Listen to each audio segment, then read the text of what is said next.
मैंने सदा चाहा यही, दामन बचा लूं हसीनों से मैं, तेरी कसम ख्वाबों में भी बचता फिरा नाज़नीनों से मैं।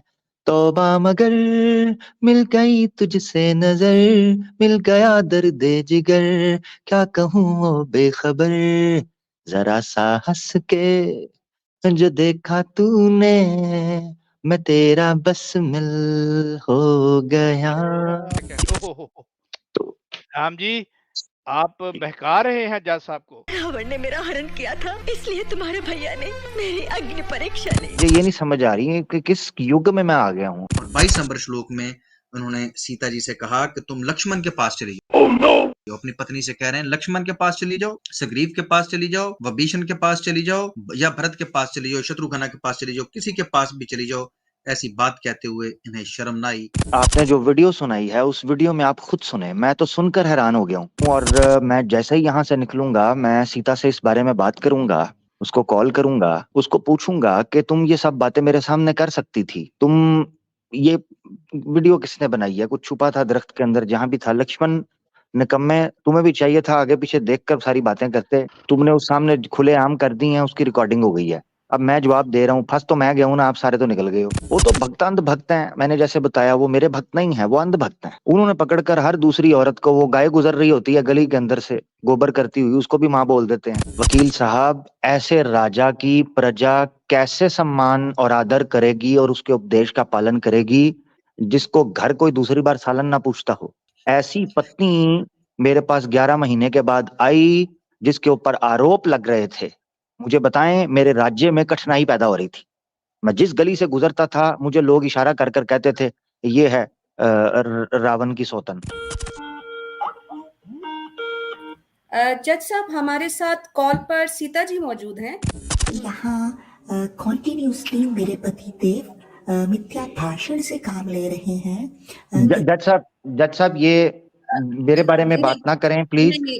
राम जी, उसके स्तन काट दिए अयुमखी के, स्तन, नाक और कान।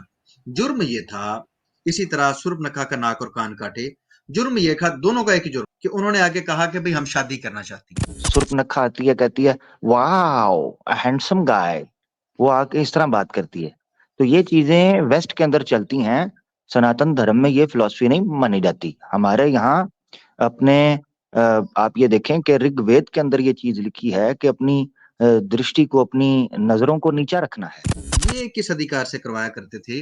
उसको कह रहे हो कि सीता जी को जब आई हैं तो तुम्हें रावण ने छुआ है, टच किया है, इसलिए तुम पापी हो गई हो। तो ये आप क्या कर रहे थे? मल्टीपल महिलाएं आपको मसाज करती हैं, नहलाती, स्नान करवाती हैं। देखें देखें, स्नान करता था मैं, उनके साथ संभोग या व्यभिचार तो नहीं करता था। जी, राम जी ने माना है कि औरतों का नाच डांस करवाना, उनको शराब पिलाना और खुद शराब पीना, और उनसे मसाज करवाना, नहलाना, वो स्नान करवाया करती थी राम जी को। ये कोई बड़ी बात नहीं थी, ये चलता हुआ आ रहा था, ये रीति रिवाज था, राजा ऐसे ही किया करते थे। श्री राम पर आरोप है कि आप बहुत ही कमजोर इंसान थे। तो आपकी मौजूदगी में जो स्थानों के साथ छेड़खानी की, यहाँ तक के स्थान फाड़ डाले इंद्र के पुत्र ने, तब तो आप साथ मौजूद थे ना? छेड़खानी हुई मेरी मौजूदगी में, मगर मैं उस वक्त चेतन नहीं था, मैं सो रहा था। अब इन उल्लू के पट्टों ने अगर मुझे मार्वल का या कॉमिक्स का कोई सुपर हीरो बनाकर पेश किया, इसमें मेरा क्या दोष है? आपको पता ही नहीं कि आप नहीं नहीं, ये बकवास कहाँ लिखी हुई है? ये बकवास कहाँ लिखी है? वाल्मीकि रामायण में लिखी हुई है। वो गप्पे मारता था वो उसको पता ही कख नहीं है। तो आपने अपनी बीवी को लहूलुहान देखा, तो उसके बाद आपने क्या किया? उसके बाद करना क्या था? सारा पैकेट तो फट चुका हुआ था, मैंने उसके बाद क्या करना? वो कौन सी बात है आपके अंदर जिसकी वजह से आपकी मूर्ति या मंदिर बनने चाहिए जैसे कि आपके भक्त बना रहे हैं? बस जी, एक दो बंदर मारो, एक दो पत्नी को घर से निकाल दो, ठीक है जी। भाई यही यही कुल मिला के धोखेबाजी और ये सारी चीजें जो आरोप आपने लगाए हैं। ओ भाई भाई भाई, मैं कह रहा हूं, मैंने नहीं कहा, मैं मनुष्य था, मुझ इन्होंने बना, मैं किस तरह समझाऊं अपने भक्तों को कि अगर वाकई मेरे भक्त हो, मैंने नहीं कहा था कम बख्तो, राम भक्त बनो, बदबख्त ना बनो। आपने एक व्यक्ति को अपना गुरु पकड़ा था, उसका नाम था विश्वामित्र। आपने उसको गुरु क्यों पकड़ा, जबकि वो एक हत्यारा था, बलात्कारी था, डाकू था, अपने बच्चे को जंगल में अपनी बच्ची को छोड़ आया, पीछे बीवी बच्चियों को छोड़ आया, एक अयाश फितरत आदमी था, तो उसको आपने गुरु क्यों पकड़ा? वकील साहब, आपने देख जी लिया, जी। जिस तरह जज साहब बहक गए हैं ऐसे ही विश्वामित्र बहक गए थे। आप मुझे बताएं क्या करना है। श्री राम जी, आप पर आरोप है कि आपके मानने वाले, आपको अपना भगवान जो मानते हैं, वो सारे के सारे दहशतगर्द, आतंकवादी, टेररिस्ट, कट्टरता को मानने वाले, किसी को बर्दाश्त ना करने वाले। तुमने बौद्ध धर्म के मानने वालों के साथ क्या किया? ऐसा क्या किया कि बौद्ध धर्म के मानने वाले एकदम से भारत से गायब हो गए? एक एक बौद्ध को जलाया है तुमने, भारत से बौद्धों को उखाड़ फेंका है तुमने। किस सच्चे सनातन की बातें करते हो तुम? शूद्रों के साथ जो तुमने किया 10,000 वर्षों में, तुमने नहीं, तुम्हारे राम भगवान ने ही क्या किया है। तुम्हारे राम ने एक शूद्र के कानों में सीसा पिघलाकर डलवा दिया और अब भी तुम उसको मर्यादा पुरुषोत्तम कहते फिरते हो। तुम्हें शर्म भी नहीं आती, संकोच भी नहीं लगता। और मजा तो इस बात का है कि शूद्र खुद कहता फिरता है कि मुझे राम मंदिर में जाना है, और महात्मा गांधी जैसे लोग आंदोलन चलाते हैं कि शूद्र को भी राम मंदिर में प्रवेश करने की इजाजत दी जाए। किस मंदिर में? यही राम मंदिर में, उस राम के मंदिर में जिसने एक शूद्र को इस बात पर मार दिया था कि उसने चोरी छुपे वेद वचन सुन लिए थे। शूद्रों के ऊपर क्या गुजरी, जो लाखों करोड़ों बंदर मरवा दिए, रीछ मरवा दिए राम जी ने, उन लोगों को बेगुनाह को मार दिया। और जो इन्होंने माफी अभी तक नहीं मांगी उसके ऊपर कि इन्होंने जो शूर्पणखा के साथ किया, जहां से ये सारा मामला चला।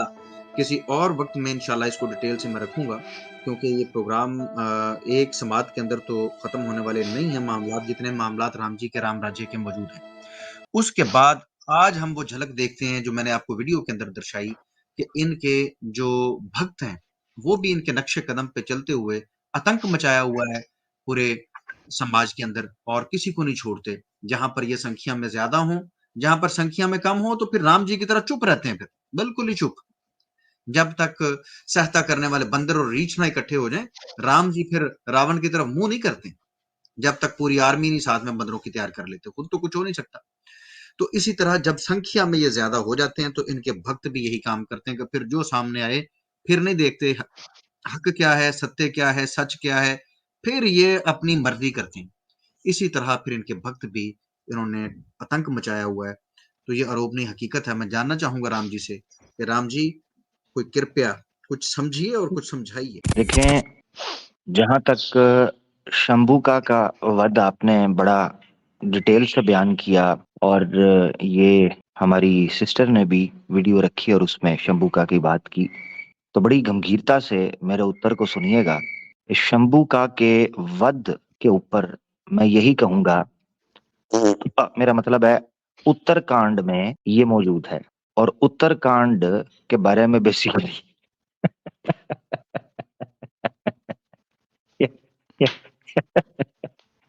ये अदालत का अपमान किया जा रहा है श्री राम जी।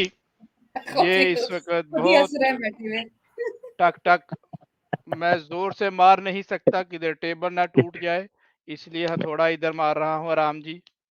मैं हाथ ये इसलिए रहा हूँ अपमान कर रहे हैं।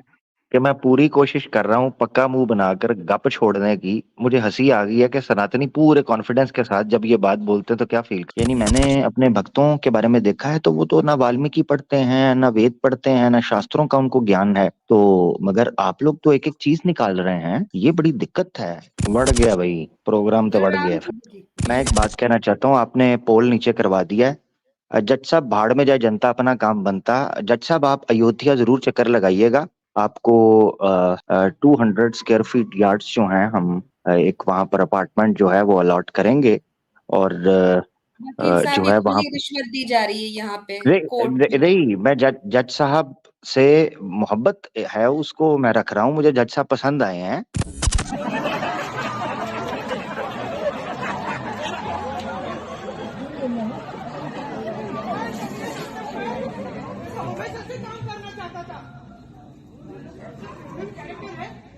मैया और हनुमान भैया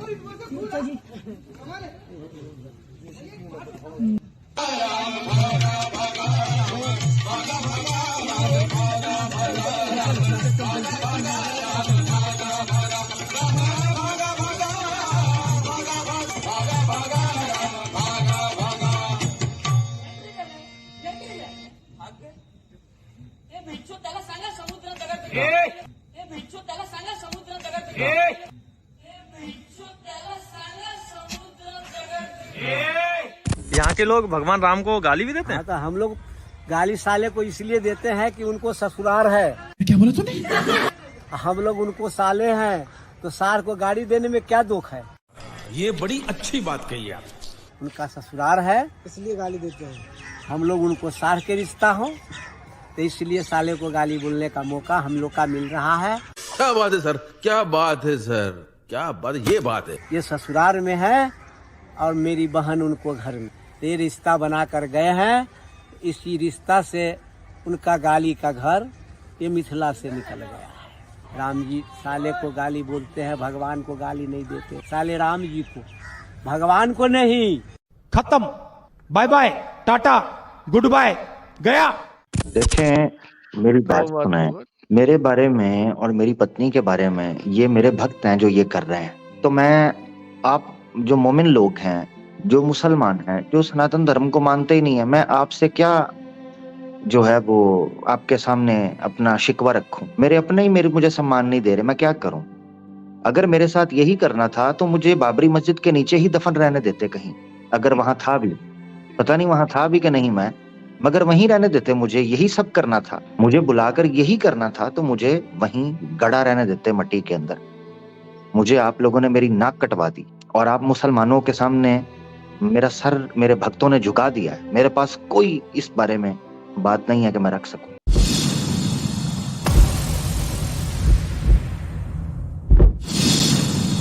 राम जी, ये आपकी ही अदालत है और इसके अंदर आपको ये जवाबात देने पड़ेंगे। हमने ये कोई आरोप नहीं लगाया, ये हकीकत है। और जिसकी लाठी उसकी भैंस वाला कानून तमाम भगवानों ने जैसे चलाया उसी तरह आपने भी चलाया। तो मैं आपसे ये पूछना चाहूंगा राम जी कि सीता जी ने जब अग्नि परीक्षा दी, सबके सामने दी, आपने सबके सामने सीता जी को बेइज्जत किया। अपनी ही पत्नी को जिसने हर कदम पे आपका साथ दिया, उसको आपने सबके सामने जलीलो ख्वार किया। और जब उन्होंने देखा कि सबके सामने आपने इस हद तक उनको जलीलो ख्वार किया, उनके कैरेक्टर के ऊपर उंगली उठाई, शक किया, तो सीता जी ने अपनी खुशी से अग्नि परीक्षा दी। उन्होंने कहा कि आग जल रही है, मैं इसके अंदर कूद जाऊंगी और आज मैं अपने आप को पवित्र साबित कर दूंगी। तो आपने उनको मना नहीं किया आग के अंदर जाने से, बल्कि आप उसी तरह कठोर दिल से देखते रहे।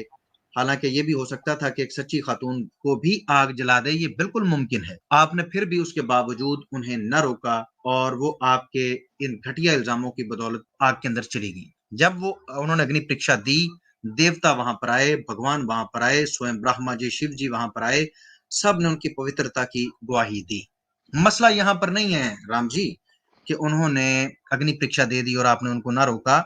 मसला तो यहाँ पर है कि जब हम आगे बढ़ते हैं तो आपने जो सीता जी के साथ अन्याय किया, उनको आपने अपने घर से निकाल दिया अग्नि परीक्षा देने के बाद। अग्नि परीक्षा पहले दे दी है, उसके बाद सबके सामने उन्होंने दी। उसके ऊपर जिन देवताओं को आप युद्ध के अंदर पुकारते रहे, जिनके आप मंत्र पढ़ते रहे, उन्होंने भी गवाही दे दी कि ये पवित्र है। वीडियो पैगाम दिखा दूं, चाहे वीडियो सबूत तक आप? जी बिल्कुल बिल्कुल जी, बिल्कुल वीडियो सबूत पहले दिखा दीजिए, फिर मैं उसके ऊपर बात रखता हूँ। जी जज साहब, ये वीडियो सबूत आपके सामने, जो कि हमारे वकील साहब ने पहले ही जमा करवा दिया था, और ये इनकी इस बात को गवाही देंगे। और ये वीडियो मेरी पत्नी और मेरी वीडियो की कौन बना रहा था, मुझे ये नहीं समझ आ रही है कि किस युग में मैं आ गया हूँ। ये वीडियो देख लीजिए, फिर आपको अंदाजा हो जाएगा कि ये कब बनाई गई है, और इसमें आपके पीठ पीछे सीता जी आपके बारे में क्या क्या कह रही हैं, ये भी आपके सामने आ जाएगा। तो वीडियो प्रेजेंट करते हैं सबूत के तौर पे आपकी अदालत में, पाप की अदालत। कहो लक्ष्मण, मैं सुन लूंगी। कैसे कहूँ कि भैया ने आपका परित्याग कर दिया है। किंतु उन्होंने मेरा परित्याग क्यों किया? क्योंकि एक नागरिक ने उन पर यह आरोप लगाया है कि रावण के यहाँ रहने के बाद आपको पवित्र मानकर उन्होंने आपको स्वीकार करने की भूल की है। वे इतने निर्दयी कैसे हो गए कि अपनी गर्भवती पत्नी का परित्याग करने से उनके वंश की कीर्ति कलंकित नहीं हो?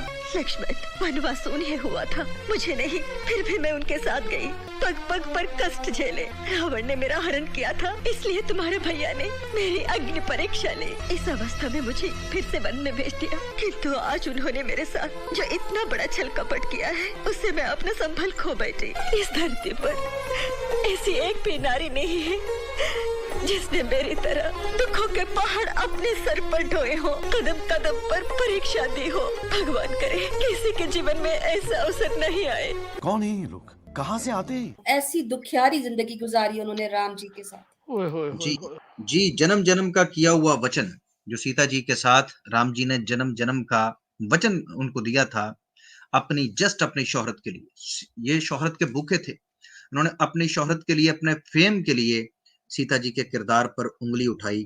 वाल्मीकि रामायण बुक नंबर 6 युद्ध कांड सर्ग नंबर 115 श्लोक नंबर 17 में दर्ज है ये वाकया कि उन्होंने उंगली उठाई सबके सामने। और 22 नंबर श्लोक में उन्होंने सीता जी से कहा कि तुम लक्ष्मण के पास चली जाओ। अपनी पत्नी से कह रहे हैं लक्ष्मण के पास चली जाओ, सुग्रीव के पास चली जाओ, विभीषण के पास चली जाओ, या भरत के पास चली जाओ, शत्रुघ्न के पास चली जाओ, किसी के पास भी चली जाओ। ऐसी बात कहते हुए इन्हें शर्म न आई। 29 नंबर श्लोक में सीता जी ने अग्नि परीक्षा देकर खुद को पवित्र साबित किया।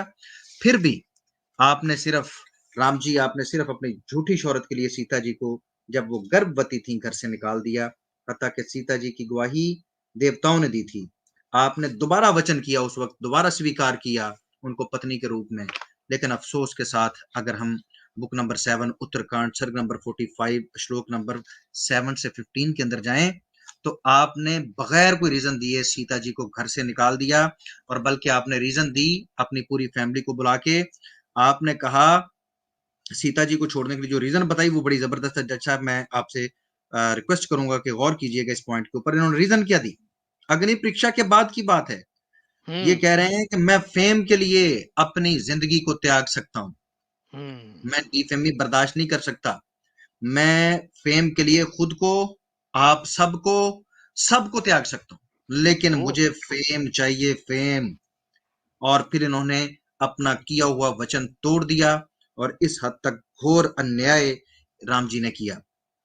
इन्हें फेम चाहिए था या सत्य चाहिए था? ये फेम के साथ थे या सत्य के साथ थे? राम जी, आपने जो वीडियो सुनाई है उस वीडियो में आप खुद सुने, मैं तो सुनकर हैरान हो गया हूँ। और मैं जैसे ही यहाँ से निकलूंगा, मैं सीता से इस बारे में बात करूंगा, उसको कॉल करूंगा, उसको पूछूंगा कि तुम ये सब बातें मेरे सामने कर सकती थी, तुम ये वीडियो किसने बनाई है? कुछ छुपा था दरख्त के अंदर, जहां भी था। लक्ष्मण निकम्मे, तुम्हें भी चाहिए था आगे पीछे देखकर सारी बातें करते, तुमने उस सामने खुलेआम कर दी है, उसकी रिकॉर्डिंग हो गई है। अब मैं जवाब दे रहा हूँ, फंस तो मैं गया हूं ना, आप सारे तो निकल गए हो। अब सिर्फ इतनी सी बात मैं बताना चाहता हूँ, वो ये है कि देखें, सीता भी एक महिला थी, साधारण महिला ही थी। वो तो भक्त अंध भक्त हैं, मैंने जैसे बताया, वो मेरे भक्त नहीं है, वो अंध भक्त हैं। उन्होंने पकड़कर हर दूसरी औरत को, वो गाय गुजर रही होती है गली के अंदर से गोबर करती हुई, उसको भी माँ बोल देते हैं। तो मेरी पत्नी तो वैसे ही उन्होंने माँ बोलना शुरू कर दिया। राह चलता कोई भी जानवर जा रहा है उसको माँ बोल देते हैं, किसी को बाप बोल देते हैं, किसी को भाई बोल देते हैं, किसी को चाचू बोल देते हैं। ये अंध भक्त है। अब वो साधारण महिला थी, वो एक महिला थी। महिला भी वो कि जो वधू थी, यानी कि पत्नी हो। आपको ये अंतर जानना चाहिए कि सनातन धर्म में एक महिला यानी एक नारी और तरीके से काम करती है, और स्त्री जो होती है यानी कि जो पत्नी है या वधू है, वो और तरीके से काम करती है। वधू इस तरीके पर इशू नहीं सामने लेकर आती नॉर्मली। स्त्रियां जो होती हैं, पत्नियां जो हैं, इससे मेरे साथ जो मामला किए, मुझे बात बात पर ताने मारने। कभी मुझे कहना कि जनाब तुम्हारे नाक के बाल बढ़ गए हैं, कभी मुझे कहना कि जनाब तुम्हारे नाखूनों के अंदर मैल फंसी हुई है, कभी मुझे कहना कि जनाब तुम 2-2 महीने जो है वो कपड़े नहीं बदलते। यानी मैं ये बता रहा हूँ कि महिलाएं इस तरह ताने मार रही है। ये नहीं पूछा हमने आपसे ये पूछा है, आप अदालत का टाइम बर्बाद कर रहे हैं। आपसे ये पूछा है कि आपको फेम चाहिए या सत्य? आप सत्य के साथ हैं या फेम के साथ? मैं सत्य के साथ हूँ, बात है। मगर आप ये भी तो देखें ना, मैं सत्य के साथ हूँ, मगर ये तो देखें कि एक मैनली ईगो होती है। भाई मैं राम था, ठीक है, अब राम राज्य है, मैं घर के कार्य जो वचन कहाँ गया? जब अग्नि परीक्षा दे दी, बढ़ गई मर्यादा भाई, बढ़ गई मर्यादा। ये मर्यादा मेरे पीछे से छुड़ाओ। पिछले अब दोष के ऊपर भी मर्यादा। वकील साहब, जज साहब, मैं ऑब्जेक्शन करता हूँ। ये मर्यादा कहाँ है, मुझे ये बताएं जरा, मैं इससे तो आप निपटूं। राम जी अपना टेम्पू छोड़ा, आप अदालत में हैं, आप अपने किचन में चाय नहीं पी रहे, थोड़ी सी रेस्पेक्ट की जाए। राम मैं जी, क्षमा चाहता हूँ। वचन कहाँ गया? वचन कहाँ गया जो सीता जी को दिया, जब सारे भगवानों ने और देवताओं ने आके उनकी पवित्रता के ऊपर गवाही दी? वो जो वचन था, जो आप दोबारा सीता जी को अपने साथ लेके गए थे, वो कहाँ पर गया था? फेम कहाँ से आ गई? जब आपने कहा कि फेम के लिए तो देवता भी कुछ भी कर सकते हैं, तो मैं भी करूंगा, मुझे फेम चाहिए, हर सूरत फेम चाहिए, और फेम के लिए मैं खुद को, अपने माँ बाप को, सबको त्याग सकता हूँ, भाइयों को, तो मुझे अपने फेम के लिए अब सीता को छोड़ना ही पड़ेगा। तो सत्य कहाँ था? फेम था, ये सत्य था? देखें, आप मुझे एक ऐसी दुविधा के अंदर डाल रहे हैं जहां एक क्रॉस रोड है। मेरे सामने एक गृहस्थी है या घर है, फैमिली है, और एक तरफ प्रजा है, एक तरफ मेरा राज्य है जिसको लेकर चलना है। आप मुझे बताएं कि एक बंदे के सामने बिगर कॉज हो, बड़ा धर्म हो, वो छोटे धर्म का पालन करेगा या बड़े धर्म का पालन करेगा? मैंने राज्य को चुना, इसलिए मैंने उसको त्याग दिया। राज्य के लिए पत्नी जब आपके पास थी, अग्नि परीक्षा दे दी थी, तो राज्य छिन गया था आपसे? राज्य तो आपके पास ही था। या तो आप ये कहना जी कि उसकी वजह से मुझसे राज्य छिन रहा था। वकील साहब, ऐसे राजा की प्रजा कैसे सम्मान और आदर करेगी और उसके उपदेश का पालन करेगी जिसको घर कोई दूसरी बार सालन ना पूछता हो? ऐसी पत्नी मेरे पास 11 महीने के बाद आई जिसके ऊपर आरोप लग रहे थे। मुझे बताएं, मेरे राज्य में कठिनाई पैदा हो रही थी।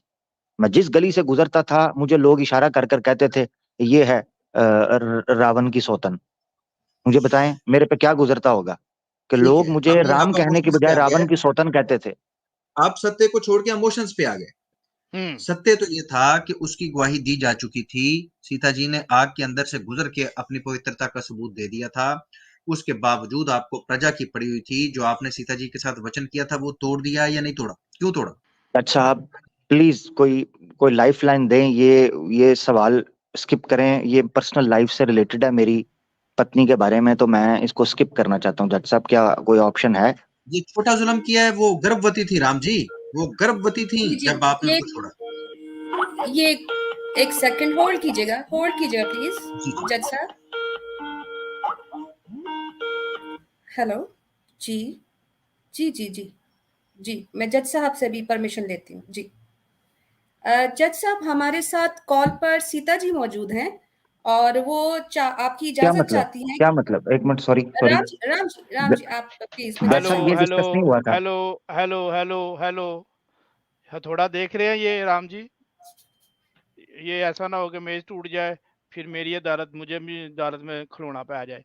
जी आप बोलिए, क्या बोल रही थी जी आप? जज साहब, सीता जी हमारी सारी कार्रवाई सुन रही थी और नीचे कह भी रही थी कि वो हमारे प्रोग्राम में आना चाहती हैं, और उन्होंने हमें कॉल की है खुद जी। तो जज साहब अभी प्लीज, जज साहब ये ना, जज साहब राम प्लीज। जी आप थोड़ा सा, हेलो राम जी, राम लाला जी, राम जी बहुत आप बौखला भी गए जब हैं। बिल्कुल बुखला गए हैं, आपके वक्त भी इसी तरह बुखला जाते हैं। जब एविडेंस उनको दिया जाता है तो आपने साबित कर दिया, आप भी बुखला गए हैं और आपके जो मानने वाले हैं वक्त है वो भी बुखला जाते हैं। प्लीज वेट जी। जी आपकी इजाजत हो वकील साहब और जज साहब आपकी, तो हम सीता जी को कॉल जरूर, स्टेज पे लेते हैं। जी अवश्य बिल्कुल। अवश्य। जी वो हमारे साथ वो कॉल पर ही मौजूद हैं और उनसे हम बात करेंगे और हम चाहेंगे कि हम उनको पूरा मौका दें कि वो अपनी बात रख सकें। तो सीता जी हम आपका स्वागत करते हैं आपकी अदालत में, पाक की अदालत में। ही होगी। और हेलो, मैं आशा करती हूँ कि मेरी आवाज़ आप लोगों तक आ रही होगी। और बहुत बहुत धन्यवाद दीदी कि आपने आज के इस महत्वपूर्ण टॉपिक पर मुझे ये अनुमति दी कि मैं अपना पक्ष रख पाऊँ। और दीदी मैं ये भी कहना चाहती हूँ कि कृपया मुझे भी इनवाइट कीजिए ताकि मैं अपना पक्ष रख सकूँ। यहाँ कॉन्टिन्यूसली मेरे पति देव मिथ्या भाषण से काम ले रहे हैं। जज साहब, ये मेरे बारे में बात ना करें प्लीज। राम जी Please आपको control. मौका दिया ये जो जाएगा। भी मुंह में आ रहा है वो बोल रही हैं, आपने मुझे बताए बगैर इधर बुला दिया है। नहीं इनको राम जी रुकिए म्यूट किया जाए। आपको भी मौका दिया जाएगा, आपको भी बिल्कुल। मौका दिया जाएगा। हम जरा सीता जी की बात सुन तो ले, आप थोड़ा राम सा जी, मौका दें आप। बिल्कुल। जी जी जज अदालत साहब की हम तौहीन मत कीजिए, अदालत की बिल्कुल तौहीन मत कीजिए, इनको सुनिए, आराम से सुनिए। जी इनको सुनते हैं। जी सीता जी आप अपनी बात मुकम्मल कीजिए। तो मुझे इनवाइट कीजिए ताकि मैं भी अपना पक्ष रख सकूं। जी जी बहुत बहुत धन्यवाद। जी। और इसके साथ साथ मैं ये भी कहना चाहती हूँ कि आप लोग हमारे धर्म शास्त्रों से जो जानकारी प्राप्त कर रहे हैं, इस काम को कभी मत रोकिएगा। और मैं खुद भी आपके और आपकी सारी टीम के प्रोग्राम्स बहुत शौक से देखती हूँ। बहुत बहुत धन्यवाद।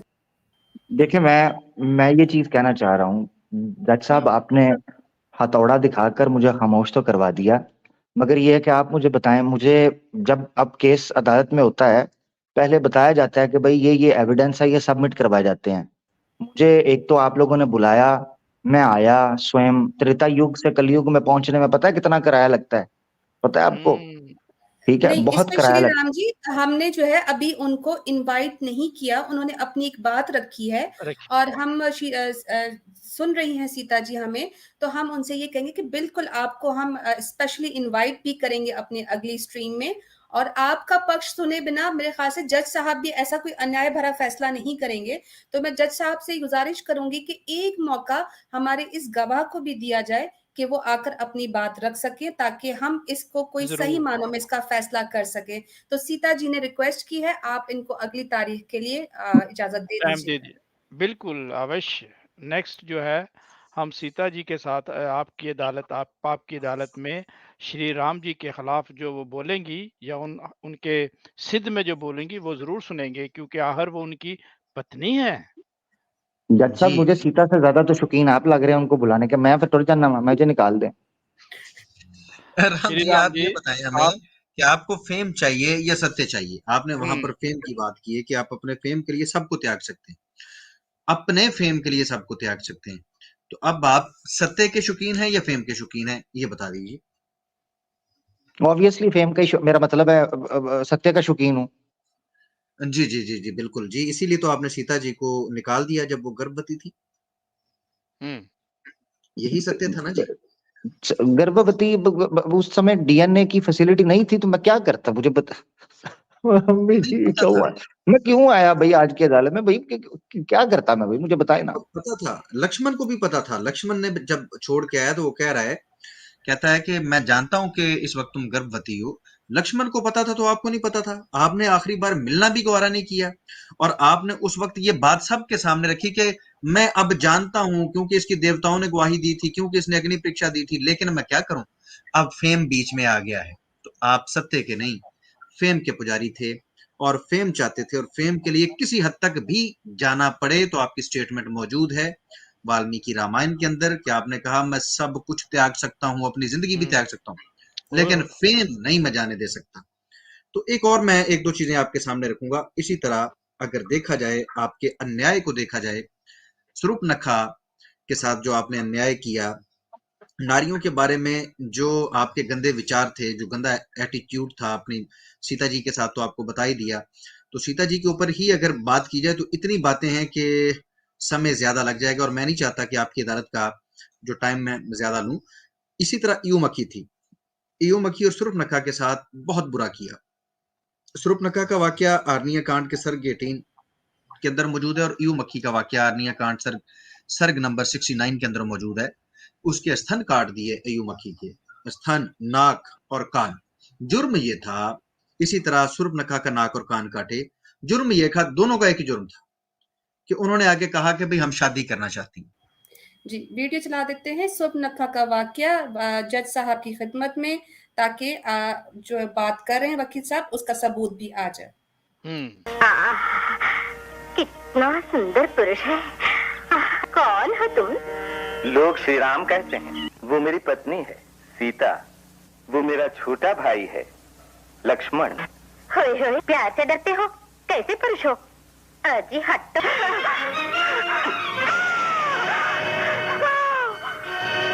रावण भैया। जी, ये आपने घोर पाप किया, घोर अन्याय किया। स्त्रियों के ऊपर हाथ उठाना एक होता है हाथ उठाना, यहाँ पर तो स्तन काटे जा रहे हैं, नाक काटे जा रहे हैं, कान काटे जा रहे हैं, इस जुर्म में कि उन्होंने कहा कि हम शादी करना चाहती हैं आपसे। उसका जवाब ये था।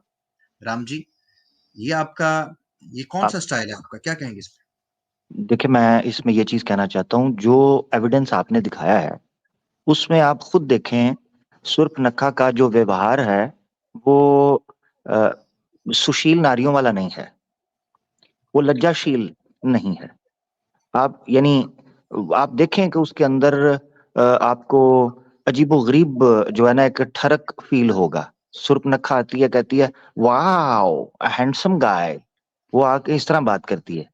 तो ये चीजें वेस्ट के अंदर चलती हैं, सनातन धर्म में ये फिलॉसफी नहीं मानी जाती। हमारे यहाँ अपने आप ये देखें कि ऋग्वेद के अंदर ये चीज लिखी है कि अपनी दृष्टि को, अपनी नजरों को नीचा रखना है।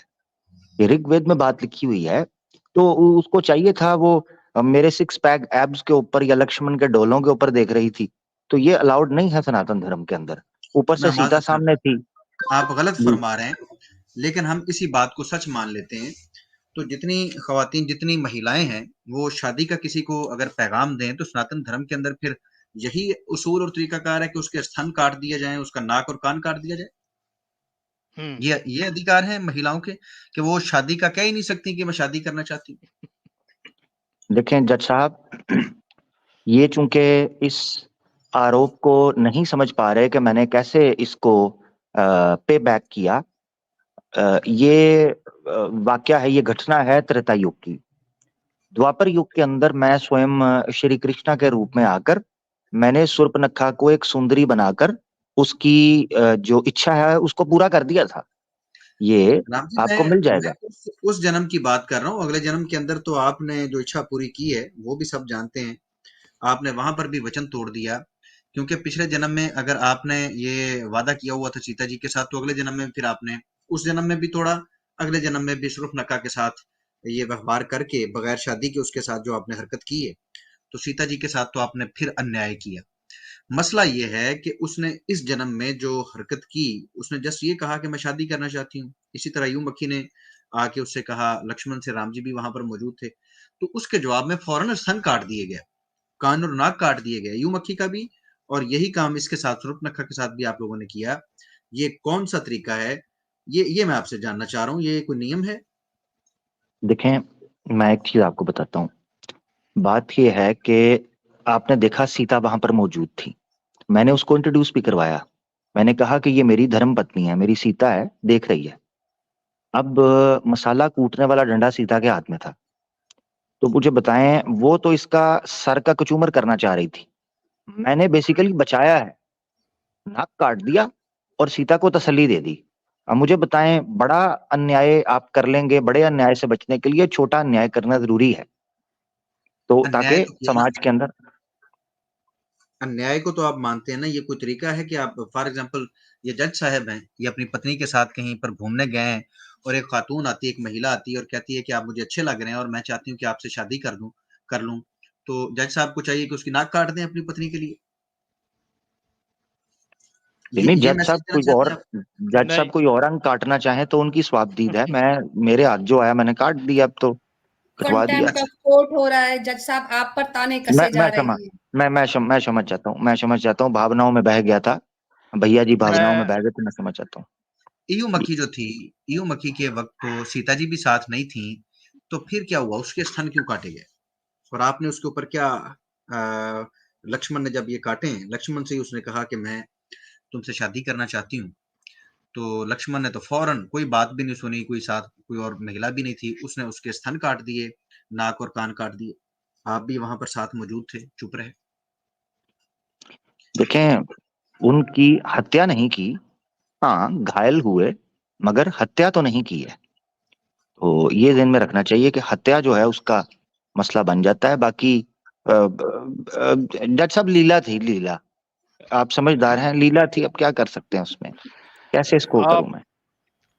आप लीला के साथ साथ जलेबी भी बहुत बना रहे हैं राम जी। आप पे 3-4 जो आरोप लगे हैं आपने उनका डिफेंड नहीं किया, जलेबी ही बनाए हैं, वो भी मैं फिक्के। से एक चीज जानना चाहूंगा राम जी, वैसे राम जी रावण ने सीता जी को छुआ तो आपको बहुत बुरा लगा था, बहुत बुरा लगा, जी लेकिन आप खुद तो महिलाओं से मसाज करवाया करते थे, उनसे कहते थे कि वो आपको स्नान करवाएं। किस अधिकार से आपने ऐसा किया? वो जो मल्टीपल महिलाएं आपको नहलाया करती थी और मसाज किया करती थी, जिसका जिक्र युद्ध कांड सर्ग नंबर 21 और श्लोक नंबर 3 और 6 के अंदर मौजूद है, 3 से 6 के अंदर, ये किस अधिकार से करवाया करते थे? उसको कह रहे हो कि सीता जी को जब आई हैं तो तुम्हें रावण ने छुआ है, टच किया है, इसलिए तुम पापी हो गई हो। तो ये आप क्या कर रहे थे? मल्टीपल महिलाएं आपको मसाज करती हैं, नहलाती, स्नान करवाती हैं। देखें देखें, स्नान करता था मैं, उनके साथ संभोग या व्यभिचार तो नहीं करता था। अब आप ये समझें, इसकी मिसाल कैसे समझाऊं आपको? चलें एक उदाहरण देता हूं।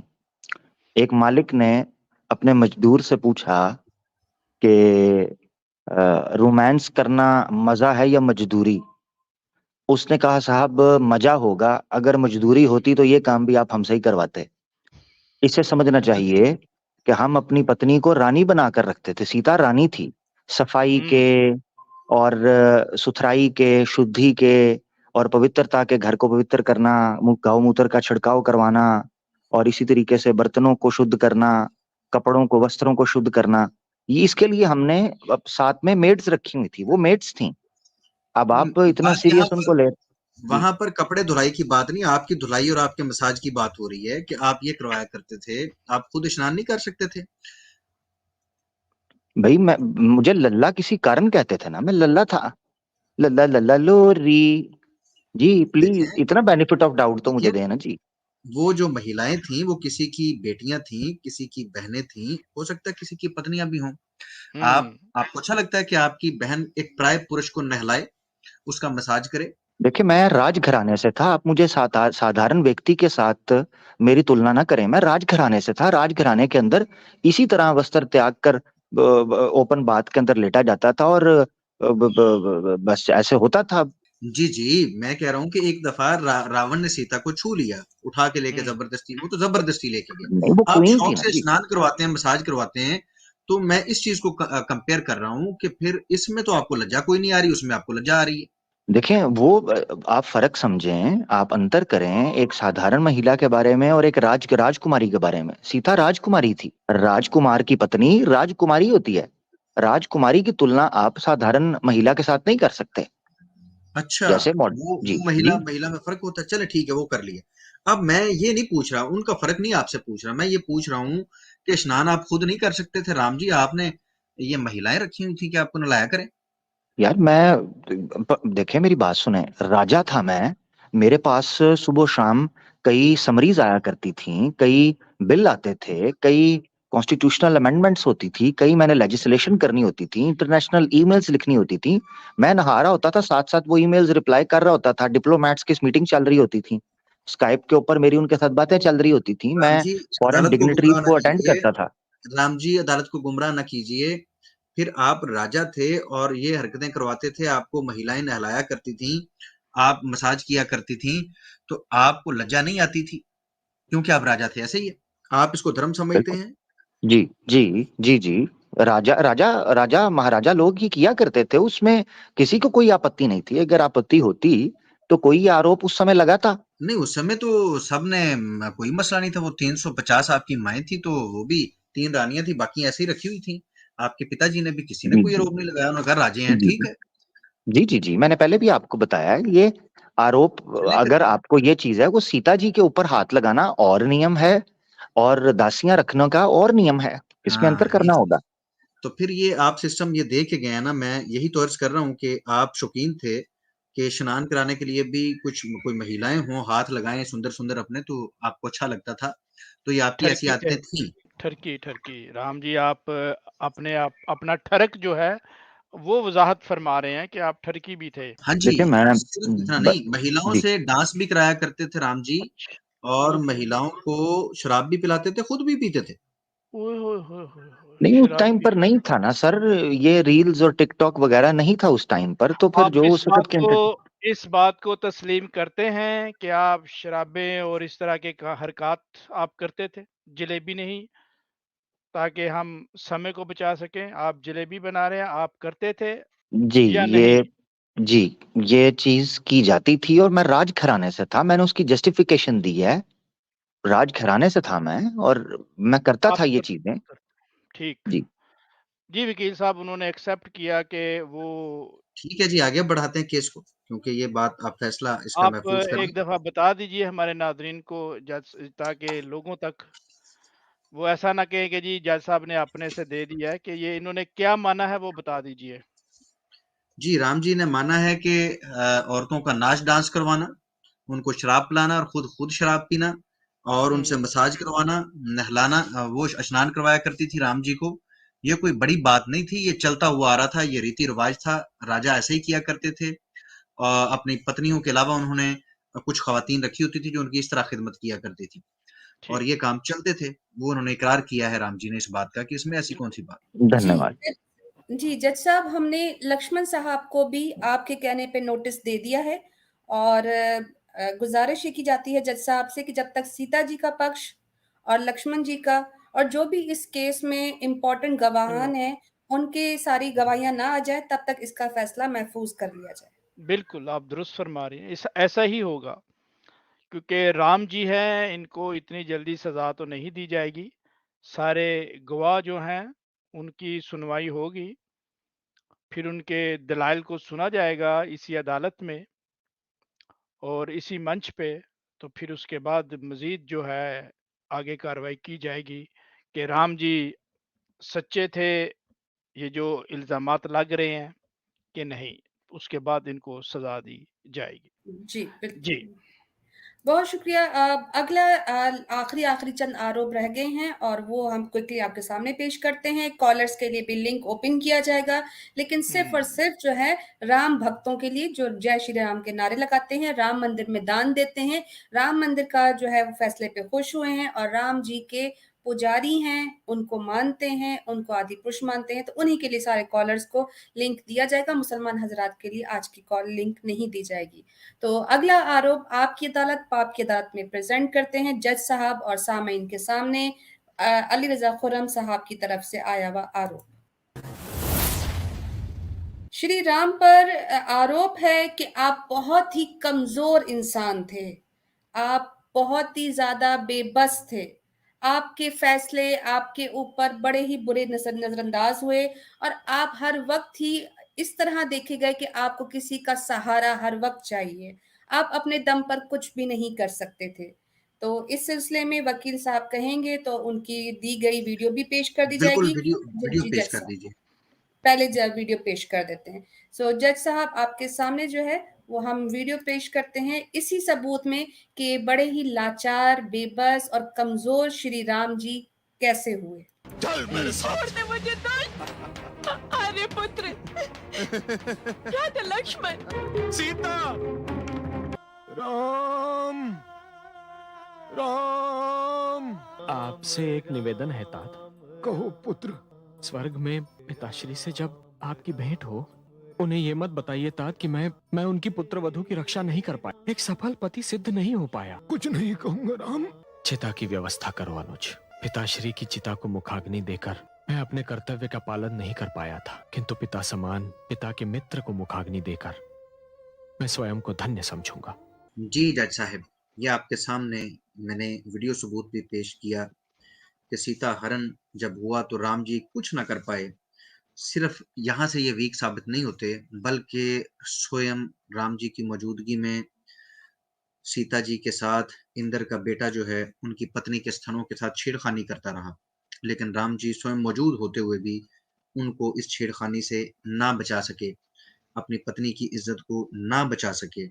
इसी तरह अगर देखा जाए सीता हरण हुआ, उसके अंदर भी ये बेबस नजर आए। अगर युद्ध के अंदर देखें तो इतने वीक थे कि मेघनाथ रावण का बेटा जो था उसने नाग फांस एक उसका हथियार था, उसके साथ राम जी को बांध कर लिटा दिया था।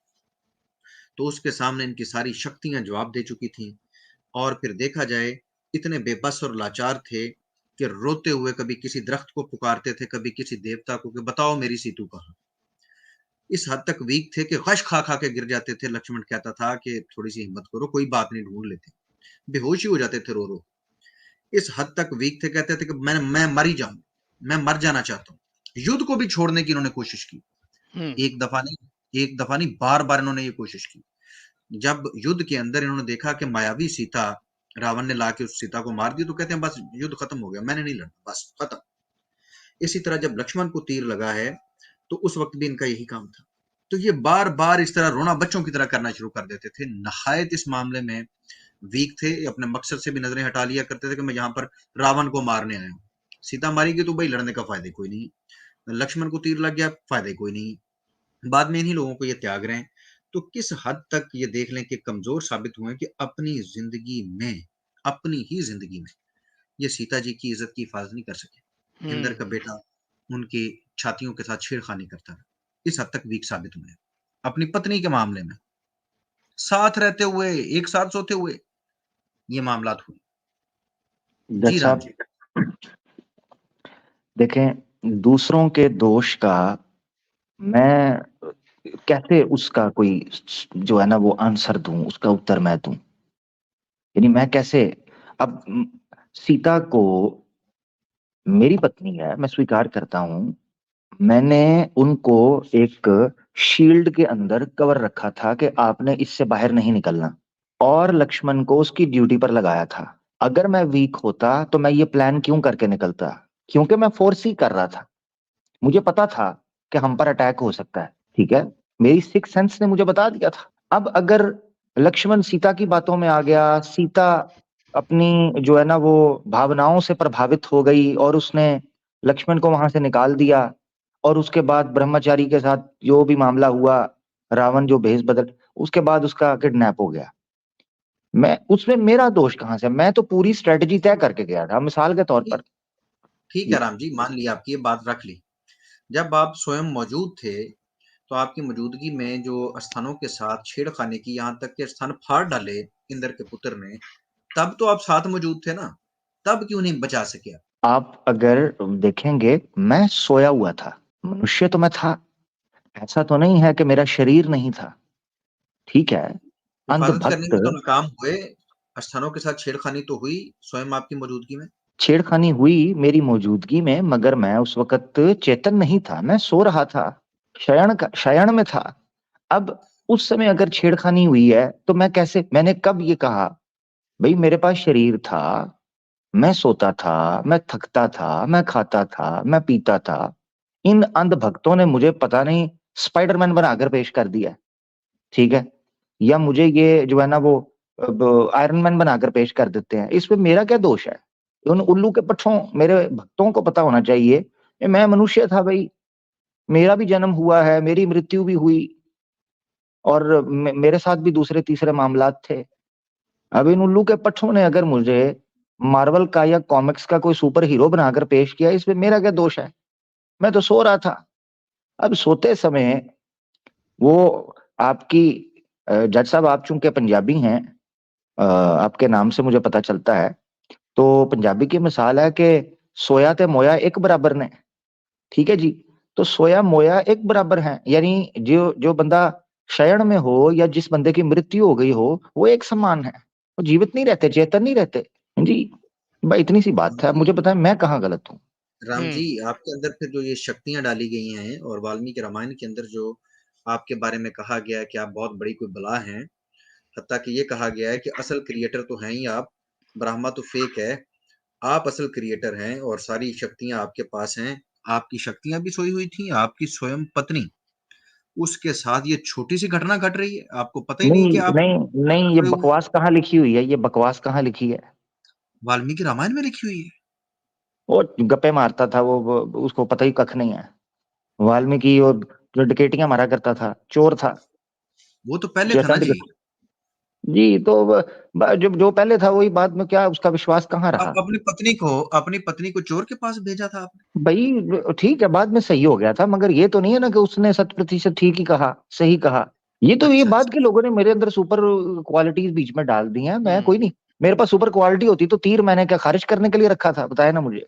ये जो तीर मैं यूज करता था ये खारिज करने के लिए कमर में, या कान वो को तो पीछे खुजाने से के छुप लिए, के मारने के लिए, किसी को या छुप ये छुप के मैंने मारना पड़ सकता है ना जी। या मैंने फिर अपनी शलवार में नाड़ा डालना होता था इस तीर से। भाई ये अपनी रक्षा के लिए था ना जी वकील साहब। हाँ ना, रक्षा के लिए था। रक्षा तभी थी क्योंकि मैं ऐसा साधारण मनुष्य था, मनुष्य तो मैं था जी। बिल्कुल राम जी, जब आपको चेतन आ गया, उस वक्त तो आप चेतना में नहीं थे, जब आपको चेतन आई तो आपने अपनी बीवी को लहूलुहान देखा, तो उसके बाद आपने क्या किया? उसके बाद करना क्या था? सारा पैकेट तो फट चुका हुआ था, मैंने उसके बाद क्या करना? उसके बाद मैं क्या करता, बताया ना। जी बिल्कुल, अब तो हाँ, हो चुका था सब कुछ। तब क्या पछतावत होवत जब चिड़ियां चुग गई खेत, बल्कि काकासुर चुग गया खेत। मैं क्या करता? बिल्कुल, फिर तो आप मजबूर थे, इस कोई पॉइंट ऑफ व्यू से देखा रिवेंज, जाए। कोई देखिए आपने बहुत कह रहे हैं जी, आपने सीता जी को छुड़ाने के लिए आपने कत्ल भी किए, तो इस पे आपने क्या किया? कौवा था, किडनैप कौवे का क्या करूं मैं अब? कोशिश एक मैंने आंख की दाएं मगर वाली फोड़ दी, एक दाएं जी वाली वो आंख फोड़ दी उसने, माफी मांगी और उसको माफ कर दिया। वो आंख फोड़ना, देखें चोंच मैं तोड़ नहीं सकता था क्योंकि चोंच से उसने खाना था, हत्या हो जाती उसकी अगर चोंच तोड़ता है। चोंच ही मारी उसने, ठीक है। मगर आंख मैंने इसलिए फोड़ी कि सीता ने जागने के बाद मुझे बताया कि ये दाहिनी आंख मार रहा था, ठीक है जी। ठीक है, तो तो यहाँ पर वाली का क्या कसूर था? वाली को तो आप उसका तो वध कर दिया और जल्दी यार जल्दी। मैंने कितने पंगे डाले हुए हैं, ये कौन कौन है मुझे तो ये नहीं याद रहते। चलिए थोड़ा सा आगे चलते हैं राम जी। आप हमें ये बताएं, राम जी, जब आप स्वयं मौजूद थे और आपके राज्य के अंदर आप हुकूमत कर रहे थे, तो उस वक्त कोई मंदिर, कोई मूर्ति आपने तो बनाई नहीं। तो आपके भक्तों को क्या जरूरत पड़ गई है कि वो अब आपका मंदिर बनाएंगे? अगर ये बात इतनी अहम होती कि आपकी पूजा उपासना होनी चाहिए और आप ईश्वर सम्मान हैं, जैसा कि वाल्मीकि रामायण के अंदर दर्शाने की कोशिश वाल्मीकि जी ने की, अगर ये सारी चीजें सच होती तो ये पैगाम वाज़ेह आपको लोगों को देना चाहिए था कि मैं ईश्वर सम्मान हूँ, और आपके अंदर फिर वो गुण होते, और फिर आप अपनी मौजूदगी में मंदिर बनाते और कहते कि ये बड़ा जरूरी काम है, ये आपने करना है। जब आपने ये काम नहीं किया, अपने राज्य के अंदर ना कोई मूर्ति बनवाई, ना कोई मंदिर बनाया, ना सिर्फ अपना ना और किसी का भी नहीं बनाया, तो ये आपके भक्तों को क्या जरूरत पेश आ गई है मंदिरों की, आपकी मूर्तियों की? ये मैं देखें, मेरे भक्त अगर कोई चीज कर रहे हैं तो ये इनकी मूर्खता है। अब भक्तों को अंध भक्त बनाने में उन पाखंडियों को श्रेय जाता है इसका। ये मैं स्वीकार कर रहा हूं इस चीज को। आप ठीक कह रहे हैं, मैंने कभी नहीं कहा ये मेरी पूजा करो, मेरे सामने झुक जाओ, मुझे दान करो, मेरा मंदिर बनाओ। मैंने कभी नहीं कहा ये। मैं कैसे कह सकता हूं? इतनी जानकारी तो मुझे भी है, क्योंकि मैं ईश्वर को मानता हूं, मैं धार्मिक व्यक्ति हूं, ठीक है। राम हूं, राजा हूं, अयोध्या वाली सरकार हूं, मगर मैंने कहीं भी किसी जगह पर भी मैंने ये चीज नहीं कही कि जनाब मेरा ही मंदिर बना दो। अब ये देखना चाहिए यहाँ पर कि मेरे जो अंध भक्त हैं उन्होंने पाखंडियों के पीछे लगकर अंधविश्वास के कारण वो सारे काम किए जो मैंने कहे ही नहीं थे। मेरे सम्मान में मंदिर बनाना मैंने कब कहा था? मेरा सम्मान करते होते तो मेरी आज्ञा का पालन करते, मेरा सम्मान करते होते तो मेरे धर्म और मेरे उपदेश का पालन करते। मूर्ति बनाकर मुझे खड़ा कर दिया है वहां पर, जैसे मैं कोई ट्रैफिक वार्डन हूं, चौक के अंदर खड़ा हूं। आप आ जाओ, गाड़ियां रुक जाए, मोटरसाइकिल चल पड़े, मोटरसाइकिल रुक जाए, ट्रेन चल पड़े, मुझे इन्होंने कोई ट्रैफिक वार्डन बना दिया है। भाई मेरा धर्म था जिसका पालन करना था। अब इनको कैसे समझाऊं इनको मैं ये चीज? अब देखें, मेरे नाम के ऊपर मंदिर बनाया, मेरी तो कोई प्रॉपर्टी नहीं है, बताए ना, मेरी कौन सी प्रॉपर्टी है? मेरी तो कोई नहीं।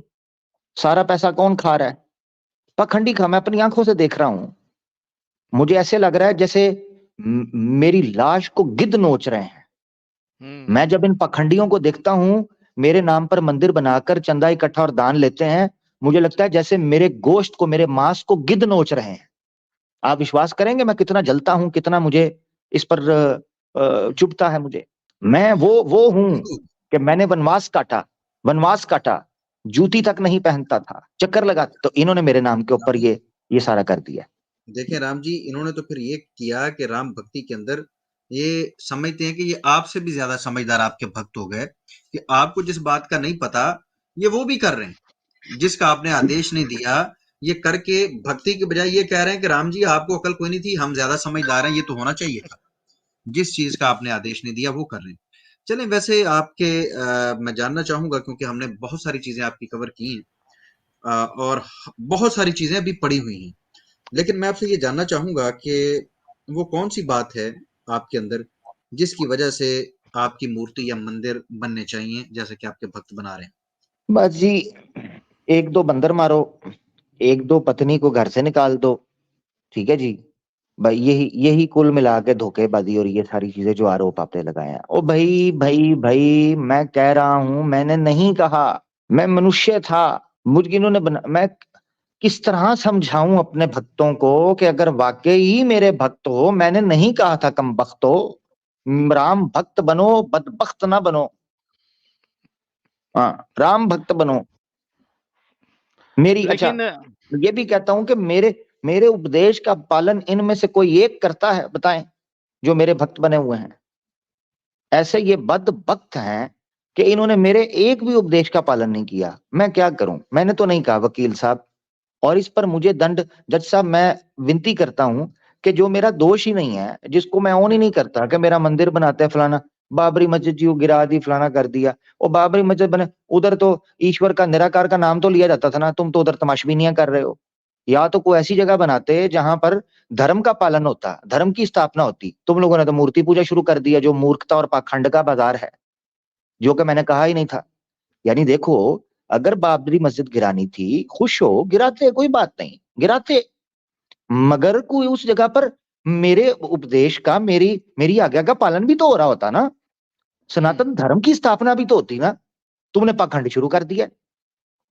ये तो ऐसे ही है, आप लोगों के मुसलमान जो हैं, चलो निराकार की पूजा करते हैं, सदका चंदा देकर मस्जिद को किसी तरीके से खड़ा कर उसको आबाद रखते हैं, चलो कुछ ना कुछ काम तो कर रहे हैं। ये लोग तो पखंड दारू पीते हैं, बस मुसलमान आप लोगों की नफरत के अंदर ये सारा कर रहे हैं। मैंने तो कभी ये नहीं कहा था। तो मैं सिर्फ इतनी बात रखना चाहता हूं। अब आपका बहुत बहुत धन्यवाद कि आपकी अदालत के अंदर आप मुझे अपने भक्तों से ये इंटरेक्शन करने का मौका दे रहे हैं। बाबरी मस्जिद गिरानी थी, ठीक है, आपको लगा गिरानी चाहिए, गिराए, मगर वहां सनातन धर्म को भी तो स्थापित करें ना। मूर्ख था पखंड। अब देखें, शंकराचार्य से कल मेरी बात हो रही थी, वो मेरे सामने बैठ के यही रो रहा था। मुझे कहता है कि आपकी मूर्ति बनाकर प्राण प्रतिष्ठा कर रहे हैं, और वो भी गलत कर रहे हैं। यानी कि ऐसे ही है कि आप जो है ना वो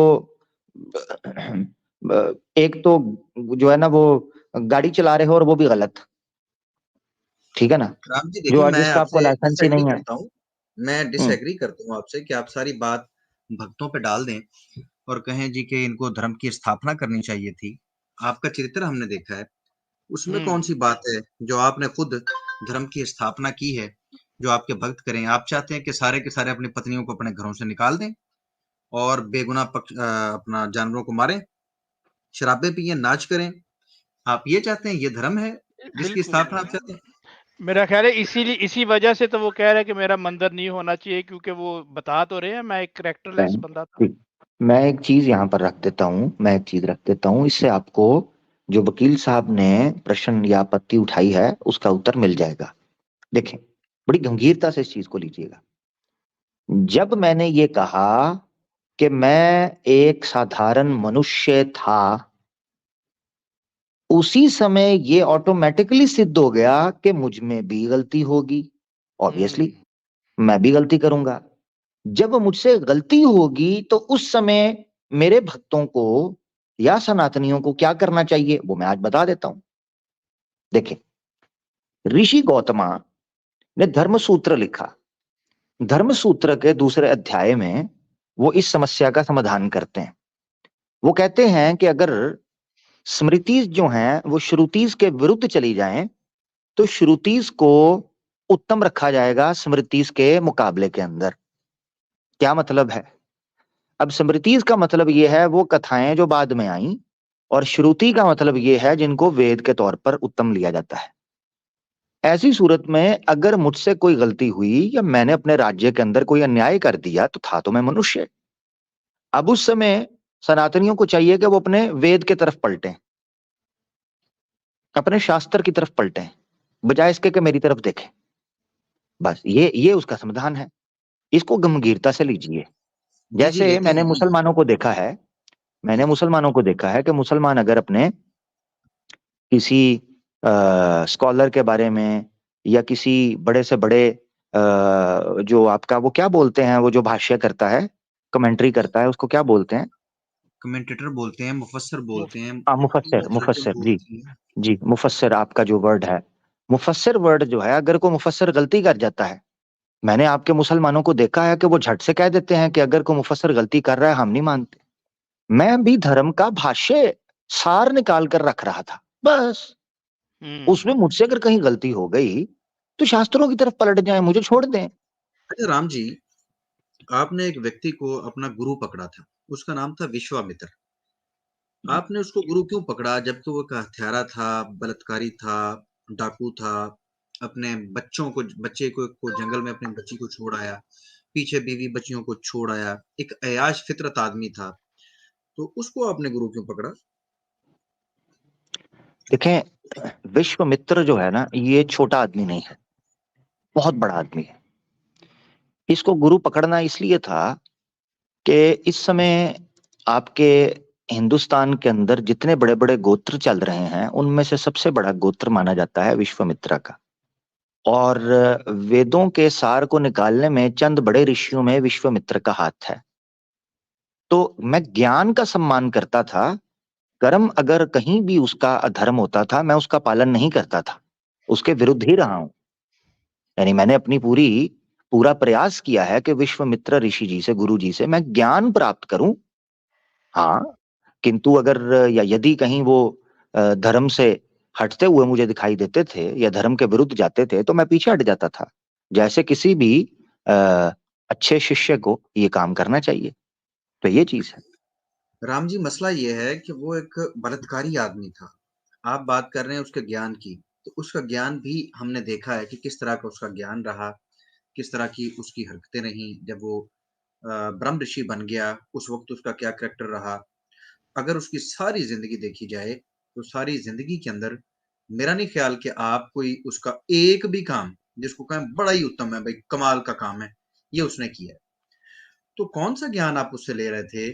क्या जरूरत पेश आ गई थी आपको एक ऐसे व्यक्ति का शागिर्द बनने का, भक्त बनने का? क्यों शौक आपको पड़ गया, जो नॉमिनेटेड डाकू था, हत्यारा था? एक कत्ल नहीं उसने किया हुआ था, उसने काफी कत्ल किए और बेगुनाहों को मारा। उसने बेगुनाहों को मारता रहा, अपनी बीवी बच्चों को छोड़ के आया, आगे आके मेनका के साथ प्रैक्टिस करके एक बच्ची जनी, उसको शेरों के अंदर, जंगल के अंदर, जानवरों के अंदर छोड़ के भाग गया।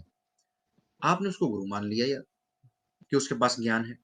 कौन सा ज्ञान है उसके पास, जिसके ज्ञान ने उसको उसके बीवी बच्चों के लायक नहीं छोड़ा और लोगों की इज्जतों के ऊपर वो डाके डाल रहा है, और आप कह रहे हैं वो बड़ा ज्ञानी आदमी है, तो उसको देखें गुरु मान लिया।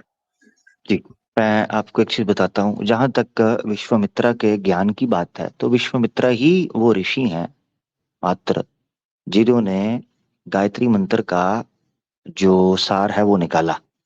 गायत्री मंत्र जो है ये बहुत ही महत्व का मंत्र है, महत्व रखता है सनातन धर्म में।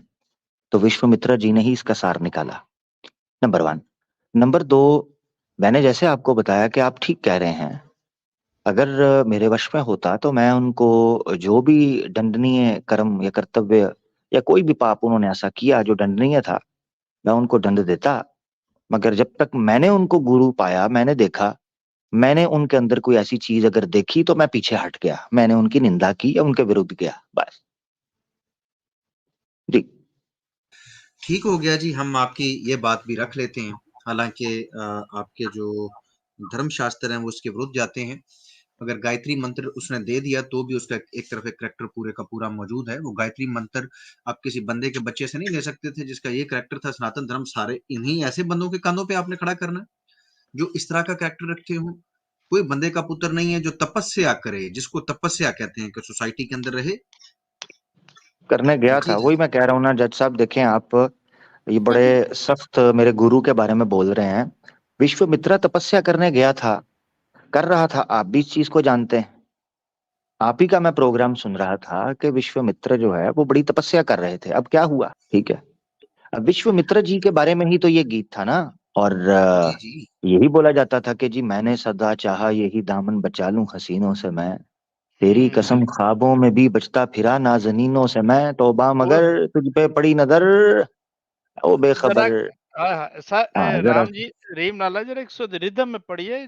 इसकी आप वो क्या कह रहे हैं, इंसल्ट कर रहे हैं, रिदम में मैंने है। सदा चाहा यही दामन बचा लूं हसीनों से मैं, तेरी कसम ख्वाबों में भी बचता फिरा नाज़नीनों से मैं, तौबा मगर मिल गई तुझसे नजर, मिल गया दर्दे जिगर, क्या कहूँ ओ बेखबर, जरा सा हंस के जो देखा तूने, मैं तेरा बस मिल हो गया। क्या बात, क्या कहने राम जी, क्या कहने। ओहो हो। राम जी, आप बहका रहे हैं जज साहब को अपनी बस मधुर इसी तरह आवाज में। देखिए, इस तरह देखिए ना बस यही हुआ कीजिए। था। जल्दी वकील ख्याल आ वकील गया जज साहब, साहब को। आपकी वकील मधुर साहब, आवाज। वकील साहब आपने देख जी लिया जी। जिस तरह जज साहब बहक गए हैं, ऐसे ही विश्वामित्र बहक गए थे। अब मुझे बताएं क्या करना है। जी जी। राम जी, मसला ये है कि इस तरह बहकना बहकाना एक अलग बात है। विश्वामित्र जी बहक गए थे, एक बड़ा मनसब है, राम जी का गुरु होना बहुत बड़ा नाम है। कोई काम तो होना चाहिए ना कि भाई ये अच्छा काम था। सोसाइटी के अंदर बेवाओं के सर ढकते, यतीमों के सरों पे हाथ रखते, ये तपस्या है। किसी के घर में खाना पहुंचाते, बीमारों की तमाददारी करते, कोई नियम व्यवस्था चीज नाम की कोई चीज दे के जाते, गायत्री मंत्र दे गए, अब पढ़ते रहो गायत्री मंत्र भाई, अच्छा है, ठीक है।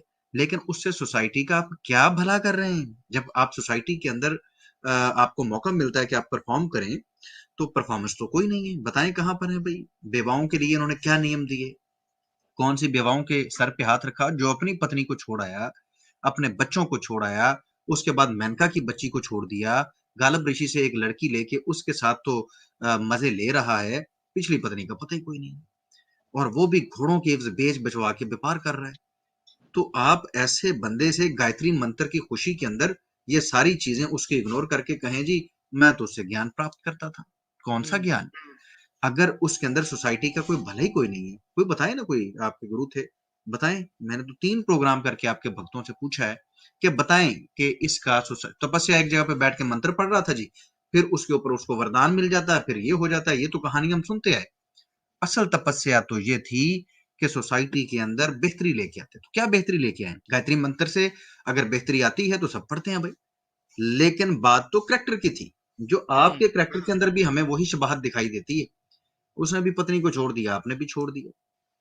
तो उसी तरह की हरकतें कुछ आपके अंदर भी हमें दिखाई देती हैं। वो फिर गुरुजी की वजह से उधर से आई होंगी। आप हालांकि उनकी निंदा कर रहे हैं, तो उनके अंदर जी जी। कोई ऐसी खास बात नहीं थी राम जी कि उनको गुरु माना जाए। ये शर्मिंदगी वाली बात है। मैं बस आरोप रखने से पहले, क्योंकि बड़े गंभीर और बड़े ही स्पष्ट किस्म के प्रमाणों से आरोप रखे जा रहे हैं, मैं बस जज साहब से इतना ही कहूंगा कि प्रभु प्रभु प्रभु रहम कीजिएगा, थोड़ा सा कृपा कीजिएगा, बस फैसला सुनाते हुए आगे बढ़ते हैं।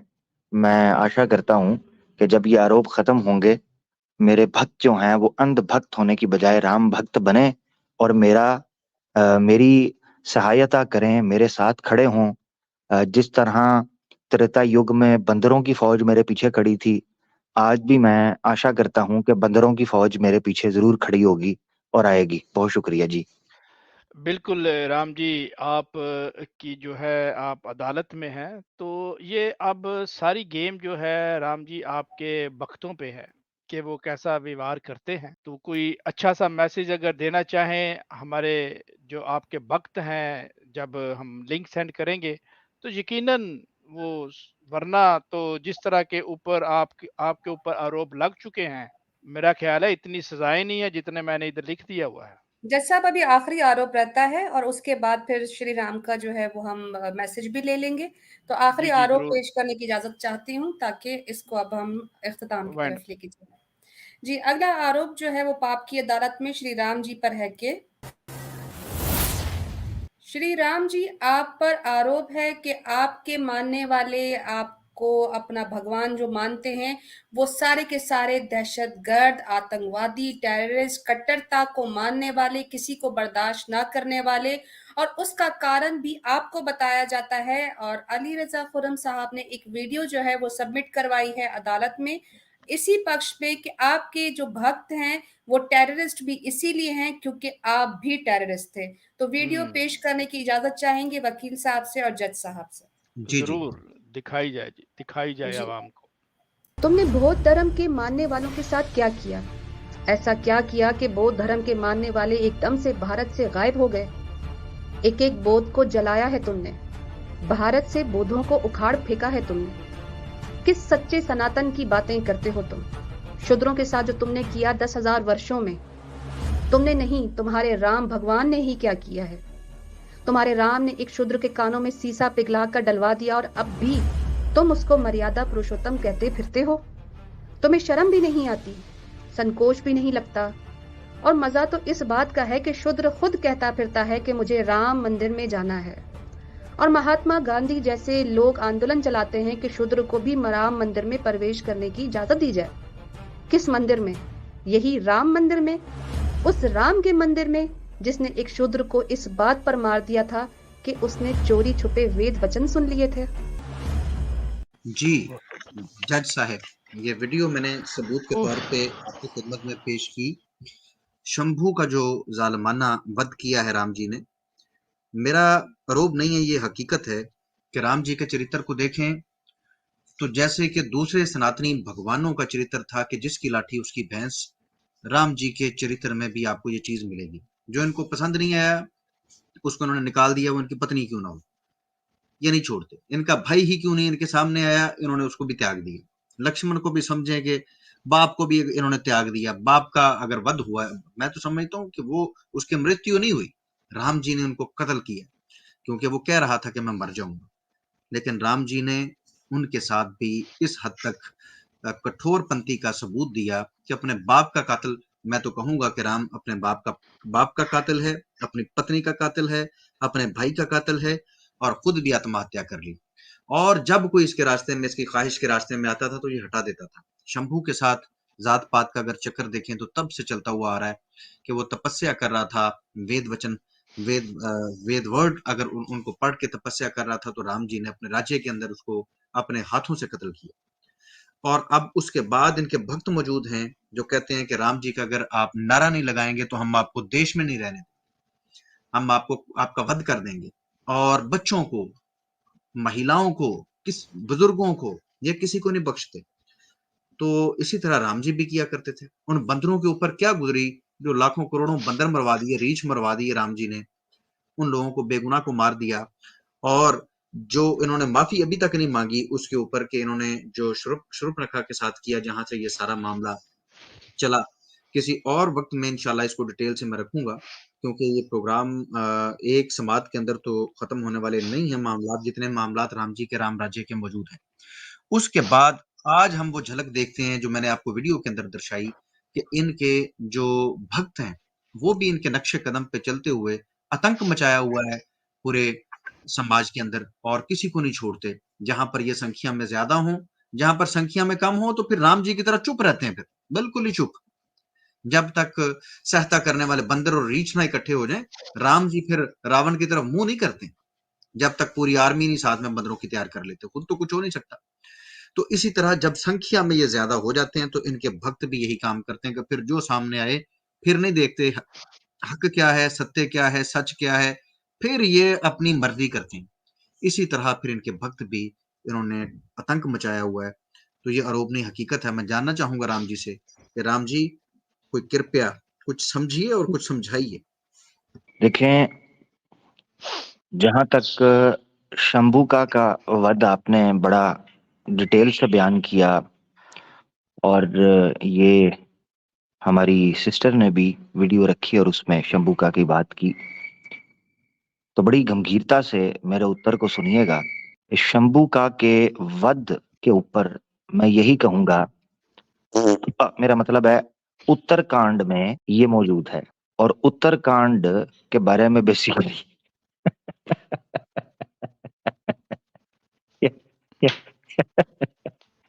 ये अदालत का अपमान किया जा रहा है श्री राम जी। ये इस वक्त बहुत टक टक, मैं जोर से मार नहीं सकता किधर टेबल ना टूट जाए, इसलिए थोड़ा इधर मार रहा हूँ राम जी। मैं हाथ इसलिए रहा हूँ अपमान कर रहे हैं कि मैं पूरी कोशिश कर रहा हूँ पक्का मुंह बनाकर गप छोड़ने की। मुझे हंसी आ गई है कि सनातनी पूरे कॉन्फिडेंस के साथ जब ये बात बोलते हैं तो क्या फील करते हैं। अच्छा खैर, sorry, back to the character. देखें, बात ये है, जहां तक उत्तरकांड के उत्तर का ताल्लुक है तो उस पर मैं कह दूं कि ये किसी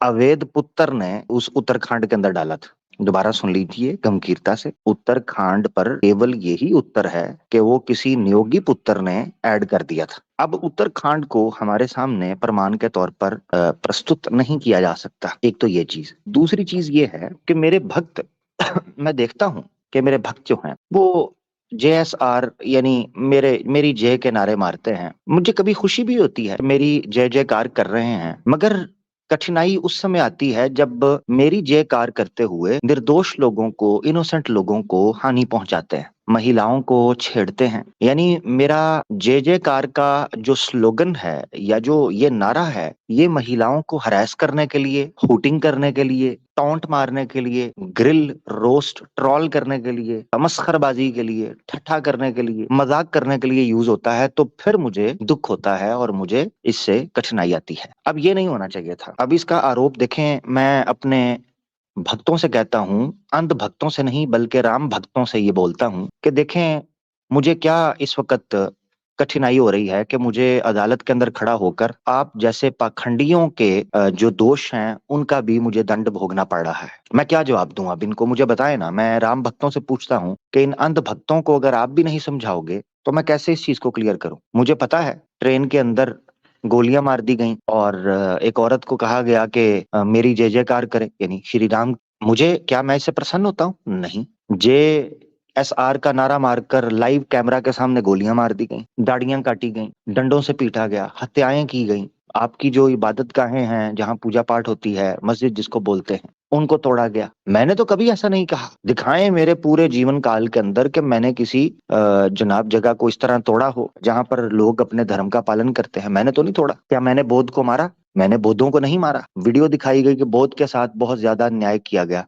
मेरे जीवन काल में तो ऐसा नहीं हुआ। तो मैं अपने वकील साहब को और जज साहब आपके माध्यम से दर्शकों को ये बताना चाहता हूँ कि मैंने नहीं कहा था। मैं तो यकीन करे, रावण के पास भी जब गया था, मैंने रावण को कहा था, यार 2 हाथ जुड़े हैं, तेरी मेहरबानी, बीवी वापस कर, मैं जाऊं गाँव, लोग इंतजार कर रहे हैं। तो उसने पहल की तो मुझे लड़ना पड़ा मजबूरी में, वरना मेरा तो कोई मूड नहीं था। मैं तो अपना स्लीप ड्रेस के अंदर, स्लीपिंग सूट के अंदर गया था। मैं अगर लड़ना होता तो मैं जीरा शीरा पहन कर जाता। नहीं, मैं अपना स्लीपिंग ड्रेस में था, नाइट सूट में। तो वो वहां युद्ध छिड़ गया तो फिर मुझे लड़। तो ये है कि ये चीज समझनी चाहिए मेरे भक्तों को इन अ नटशेल कि मैंने राम जी, मैं आपकी निंदा करूंगा क्योंकि वाल्मीकि रामायण के अंदर बुद्धों का खास तौर पे जिक्र है और ये कहा गया है कि क्योंकि वो वेद विरुद्ध हो गए हैं तो उनको सजा देनी चाहिए, जिस तरह चोरों डाकुओं को दी जाती है, क्योंकि वो लोगों के ईमानों पे डाका मारते हैं, इसलिए उनको मारना चाहिए। ये आपके राज्य की ही बात है। और उन्होंने कहा कि अगर आप इनको मारते हैं और इनको सजा देते हैं तो ये लोगों के लिए बड़ी फायदेमंद सजा है अगर आप इनको और जितने भी नास्तिक हैं उनको देते हैं। वाल्मीकि रामायण के अंदर इस चीज का जिक्र मौजूद है। अयोध्या कांड के अंदर ये बुक नंबर 2 है, पार्ट नंबर इसका 2 क्योंकि इसके वॉल्यूम है, वॉल्यूम नंबर 1 है और इसका सर्ग नंबर 109 है। 33 और 34 अगर आप पढ़ें इसका श्लोक और ये पूरा सर्ग पढ़ें तो इसके अंदर ये निंदा मौजूद है। जिस तरह कहा गया ना वेद के अंदर कि जो वेद की मजम्मत और निंदा करते हैं उनको मारो, तो यहाँ पर भी ये चीज मौजूद है कि उनको सजा देनी चाहिए। देखें, वो जिसको जो आप बौद्ध वहां पर लिखा हुआ है ना, वो बौद्ध से मुराद बौद्ध धर्म वाले नहीं है, वरना तो मैं साफ साफ वहां पर कहता ना कि बौद्ध धर्म वालों को मारो। मैंने बौद्ध लिखा है। बौद्ध क्या होता था इसको समझना चाहिए। बौद्ध बेसिकली निकला हुआ है बुद्धि से बौद्ध निकला है। अब देखे ना, संस्कृत मेरे काल की भाषा है, राष्ट्रीय भाषा, तो वो मैं बोलता हूँ। आप नहीं बोलते, इसलिए आपको समझ नहीं आई। बोध जो है वो बुद्धि से निकला है। बुद्धि का क्या मतलब है? होता ये था कि लोग अपनी बुद्धि का गलत इस्तेमाल अधर्मी कार्यों के लिए उपयोग करते थे। तो उन लोगों को कहा जाने लगा कि ये मन से नहीं सोचते बल्कि बुद्धि से सोचते हैं। जो मन से सोचता है, अपनी आत्मा से सोचता है, वो कभी भी अधर्मी नहीं होगा, मगर जो बुद्धि से सोचता है वो अधर्म की तरफ जा सकता है। इस कॉन्टेक्स्ट के अंदर मैंने बोध कहा कि जो अपनी बुद्धि का गलत उपयोग करें। ये इतनी सी बात है। असल में इसमें पूरी चारवाका फिलॉसफी का भी जिक्र है। ठीक है, आपकी ये बात हम मान भी लें तो भी बुद्धिस्ट के ऊपर, क्योंकि वो एथीस्ट हैं, वो खुदा के वजूद के मुनकिर हैं, ईश्वर की निंदा करते हैं, वेद की भी निंदा करते हैं, फिर भी वो इस कैटेगरी में आ जाते हैं। कहते हैं तो मैं आपको श्लोक पढ़ के सुना देता हूँ। जी जरूर जरूर। जी, राम मैं जी आपको शायद चाह रहे हैं, राम जी समझते हैं कि आपको पता नहीं है और जलेबियों जी, पर जी। जलेबी बनाए जा रहे हैं। मैं चाहता हूँ कि आप जो श्लोक मंत्रम अयोध्या होता कांड। है जी नहीं, जी मैं ये समझ रहा हूँ वकील साहब, मैं जज साहब, मैं बहुत ज्यादा इम्प्रेस हुआ हूँ वकील साहब से और आप लोगों से, और मैं कमेंट्स में भी देख रहा हूँ कि जो आप लोगों के मोमिन बोलते हैं, मुसलमान बोलते हैं, ये लोग तो बहुत जानकारी रखते हैं मेरे बारे में। इतनी जानकारी तो खुद मेरे भक्त नहीं रखते। यानी मैंने अपने भक्तों के बारे में देखा है तो वो तो ना वाल्मीकि पढ़ते हैं, ना वेद पढ़ते हैं, ना शास्त्रों का उनको ज्ञान है। तो मगर आप लोग तो एक एक चीज निकाल रहे हैं, ये बड़ी दिक्कत है। किन्हीं के क्या लिए? करें इसका? मेरे लिए दिक्कत बन गई है, भक्तों का तो हाल ही मत पूछें। जी, अयोध्या कांड बुक नंबर 2 है। इसका सर्ग नंबर 109 है और इस वक्त मैं श्लोक नंबर आपके सामने 33, 34 और 38 तबरकन पेश कर देता हूँ। वैसे जिसने पूरी जानकारी लेनी हो उसको पूरा पढ़े। इसमें ये लिखा हुआ है कि मेरे वालिद का जिसने आपको अपना मशीर बनाया, ये असल में ऋषि अगस्त्य जो हैं वो ये पूरा नियम दे रहे हैं कि एक कट्टर काफर जो रास्तबाजी के रास्ते से भटक चुका है, लेकिन उसका ज़हन गलत रास्ते पर लग चुका है जो वेद के खिलाफ है, जो चारवाका मुल्हिदाना या नास्तिक आइडियोलॉजी के साथ इस दुनिया में घूम रहा है, जो सिर्फ हवास की दुनिया पे, इंद्रियों की दुनिया पर यकीन रखता है, जो वेद विरुद्ध है। ये एक हकीकत है कि बुद्धा के फॉलोअर्स जो वेद की निंदा करते हैं, उनको बिल्कुल उसी तरह सजा देनी चाहिए जैसे चोर को सजा दी जाती है, जैसे डाकू लोगों को लूटता है, इन काफिरों को डाकू और चोर समझना चाहिए।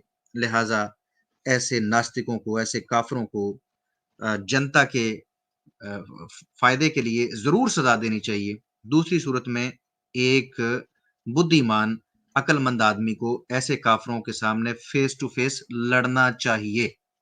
इन लोगों को तो छोड़ना देखें, ही नहीं है, इनके साथ फेस टू फेस लड़ना। जी जी, धन्यवाद, आपने वो उसका अनुवाद पढ़ा मेरे लिए।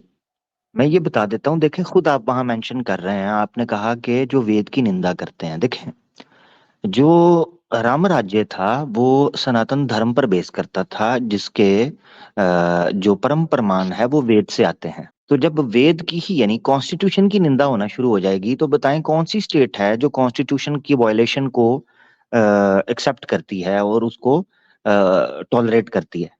कौन सी स्टेट है? कोई भी नहीं है। तो अगर आप खुद ये कह रहे हैं कि वो लोग वेद की निंदा करते थे, यानी कॉन्स्टिट्यूशन की निंदा करते थे। राम राज्य के अंदर कॉन्स्टिट्यूशन वेद से बड़ा तो कुछ भी नहीं था। वेद मतलब तो ये कि सबसे उत्तम था। राम जी फिर ये मान लेना चाहिए कि वेद के अंदर अपनी पत्नियों को छोड़ना जो है ये तो धर्म ही है ना जी। और वो सत्य पे भी हों, आप अपने फेम के लिए छोड़ दें। आपको तो पहले ये सिद्ध करना पड़ेगा, अगर आप ये बात रखेंगे कि आपका चरित्र जो है वो वेद विरुद्ध नहीं है। हम तो आपके चरित्र को सामने रखेंगे, आपका चरित्र भी फिर उस वेद के ऊपर पूरा नहीं उतर रहा, तो फिर तो आपको भी सजा देनी चाहिए, ना कि मंदिर बनाने चाहिए। क्या कहते हैं राम जी? आपने भी निंदा की। यार ये तो बहुत ही खतरनाक किस्म का वकील आपने रखा है। ये तो मेरे करेक्टर, भाई मैं राजा था, राजा के लिए एक्सेप्शंस होती हैं भाई, राजा के लिए एक्सेप्शंस हैं। मान लो, अब मिसाल के तौर पर मैं उदाहरण दे देता हूँ, कहीं आप लोग ये ना कहें। उदाहरण ले लें, अब मिसाल के तौर पे एम्बुलेंस है। एम्बुलेंस जो है वो ट्रैफिक सिग्नल को इमरजेंसी में फॉलो नहीं करती। रेड सिग्नल के ऊपर भी उसको रास्ता मिलता है, वो गुजर जाती है, कोई चालान या फाइन नहीं कटता उसको। क्यों? क्योंकि रूल मौजूद है। ठीक है, इसी जी, तरीके बस से राम जी, अब आपके ज़ुम्मे इतना सा काम है कि आपने ये जो अपने लिए एक्सेप्शंस निकाली हैं, ये वेद से निकाल के दे दीजिए कि राजे को अधिकार है कि वो जो भी करे, वो किसी का वध कर दे, उसको ये सारे इख्तियारात हैं। सत्य को जानते हुए भी अगर ऐसा करता है तो ये चल जाएगा क्योंकि राजा है। अदरवाइज आप फिर खुद वेद के विरुद्ध गए हैं और ये रेफरेंस देके भी आपने हमें भटकाने की कोशिश की। अदरवाइज हमें प्रमाण दीजिए। बढ़ गया भाई, प्रोग्राम तो बढ़ राम गया जी, फिर। आप ऐसा कीजिए कि ये रेफरेंसेस के लिए आप अगली समाअत तक तारीख मांग लीजिए जज साहब से, क्योंकि हम लोग अपने मुकर्रर टाइम से आगे चल रहे हैं। तो धन्यवाद धन्यवाद धन्यवाद, आपने मेरी जान बचाई, धन्यवाद आपको। मैं नहीं, ये जो जान नहीं है वो बची, आप अगली समाअत में ये सबूत लेकर आएंगे, वरना आप पर ये आरोप भी सिद्ध हो जाएगा। जी मैं एक बात कहना चाहता हूँ, आपने पोल नीचे करवा दिया है। जज साहब भाड़ में जाए, जनता अपना काम बनता। जज साहब आप अयोध्या जरूर चक्कर लगाइएगा, आपको 200 स्क्वायर फीट यार्ड्स जो हैं हम एक वहां पर अपार्टमेंट जो है वो अलॉट करेंगे और जो है वहां रिश्वत दी जा रही है यहाँ पे कोर्ट नहीं, मैं जज साहब से मोहब्बत है, उसको मैं रख रहा हूँ, मुझे जज साहब पसंद आए हैं, तो जरूर वहां पर अयोध्या मंदिर विजिट करें, वहां की यात्रा के लिए आए और भाभी बच्चों को भी लेके आइएगा। तो आपका स्टे जो है वो हमारे ऊपर है, आप जज साहब जरूर आइएगा। आप उस वक्त देंगे ना जब हम बच जाएंगे, उधर आएंगे तो आपके भगत नहीं छोड़ेंगे सर हमें। तो आपने कहाँ दानवान करना है, पहले अपने भक्तों को समझाइए फिर हमें इनवाइट कीजिए। आप वैसे भी इनवाइट करेंगे हम आ जाएंगे, दान देने की जरूरत नहीं है, आप हमें रिश्वत मत दीजिए। श्री राम जी, ये जो आपके जो चरित्र है, आपका करैक्टर जो हमने देख लिया है, बहुत गंभीरता वाला करैक्टर है आपका। तो जी एक हम पजल, एक मिस्ट्री छोड़े जाएंगे। अगली समाअत में जो है वो हम देखेंगे कि लक्ष्मण जी आएंगे या सीता जी आएंगी। जब सीता जी की समाअत हो जाएगी, सारी बात हो जाएगी, तो उस प्रोग्राम के एंड में आप लोगों को रिवील किया जाएगा कि ये सीता जी की आवाज किसकी थी। तो ये आप लोग अपना भी पजल रखिए जहन में, अपने अपने अंदाजे लगा सकते हैं, कुछ लोग सही भी हैं, कुछ लोग गलत भी हैं, लेकिन हम अभी रिवील नहीं करने वाले। बहुत बड़ी मिस्ट्री है, क्योंकि मेरे ख्याल से 100% कोई भी नहीं जान सकेगा। तो सीता जी को खुद ही रिवील करने दीजिएगा। सीता जी जब आएंगी अपनी समाअत में, वो खुद ही उस प्रोग्राम के एंड में रिवील करेंगी। तो ये तो हो गया आज का पजल, और आप लोग गेस करते रहिए, जिसको जो लगता है वो बताता रहे।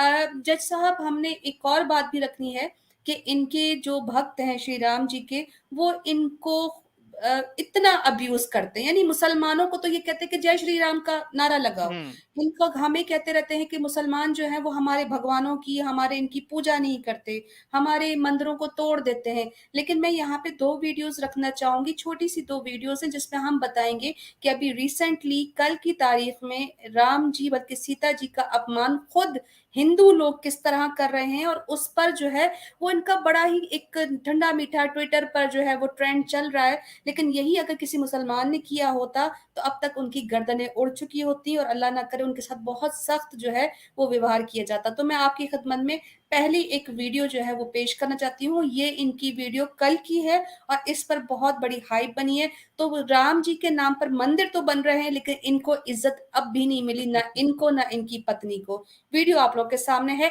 थोड़े से इसमें एक गाली आएगी तो प्लीज उसको इग्नोर कीजिएगा, क्योंकि वो हम नहीं दे रहे, इनके भक्त दे रहे हैं।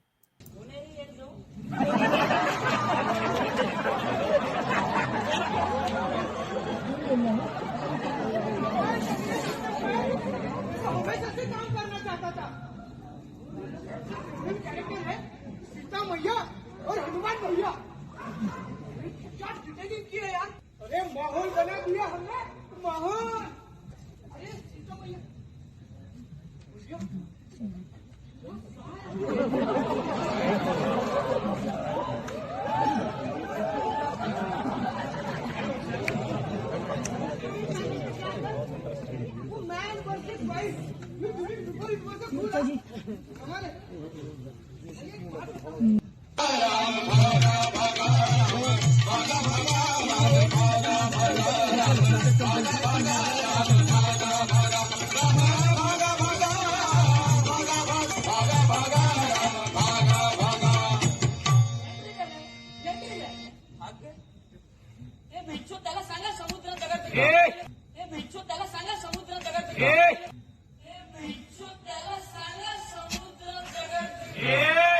यहाँ के लोग भगवान राम को गाली भी देते हैं। तो हम लोग गाली साले को इसलिए देते हैं कि उनको ससुराल है।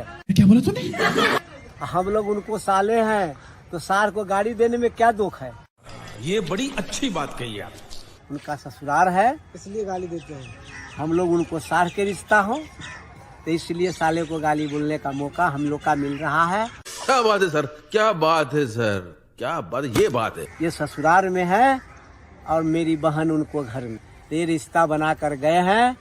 इसी रिश्ता से उनका गाली का घर ये मिथिला से निकल गया है। राम जी साले को गाली बोलते हैं, भगवान को गाली नहीं देते। साले राम जी को, भगवान को नहीं। खत्म, bye bye, tata, goodbye, गया। देखें, मेरी बात सुने। मेरे बारे में और मेरी पत्नी के बारे में ये मेरे भक्त हैं जो ये कर रहे हैं। तो मैं, आप जो मोमिन लोग हैं, जो मुसलमान हैं, जो सनातन धर्म को मानते ही नहीं है, मैं आपसे क्या जो है वो आपके सामने अपना शिकवा रखूं? मेरे अपने ही मुझे सम्मान नहीं दे रहे, मैं क्या करूं? अगर मेरे साथ यही करना था तो मुझे बाबरी मस्जिद के नीचे ही दफन रहने देते कहीं, अगर वहां था भी। पता नहीं वहां था भी कि नहीं मैं, मगर वहीं रहने देते मुझे। यही सब करना था, मुझे बुलाकर यही करना था, तो मुझे वहीं गड़ा रहने देते मट्टी के अंदर। मुझे आप लोगों ने मेरी नाक कटवा दी और आप मुसलमानों के सामने मेरा सर मेरे भक्तों ने झुका दिया है। मेरे पास कोई इस बारे में बात नहीं है कि मैं रख सकूं।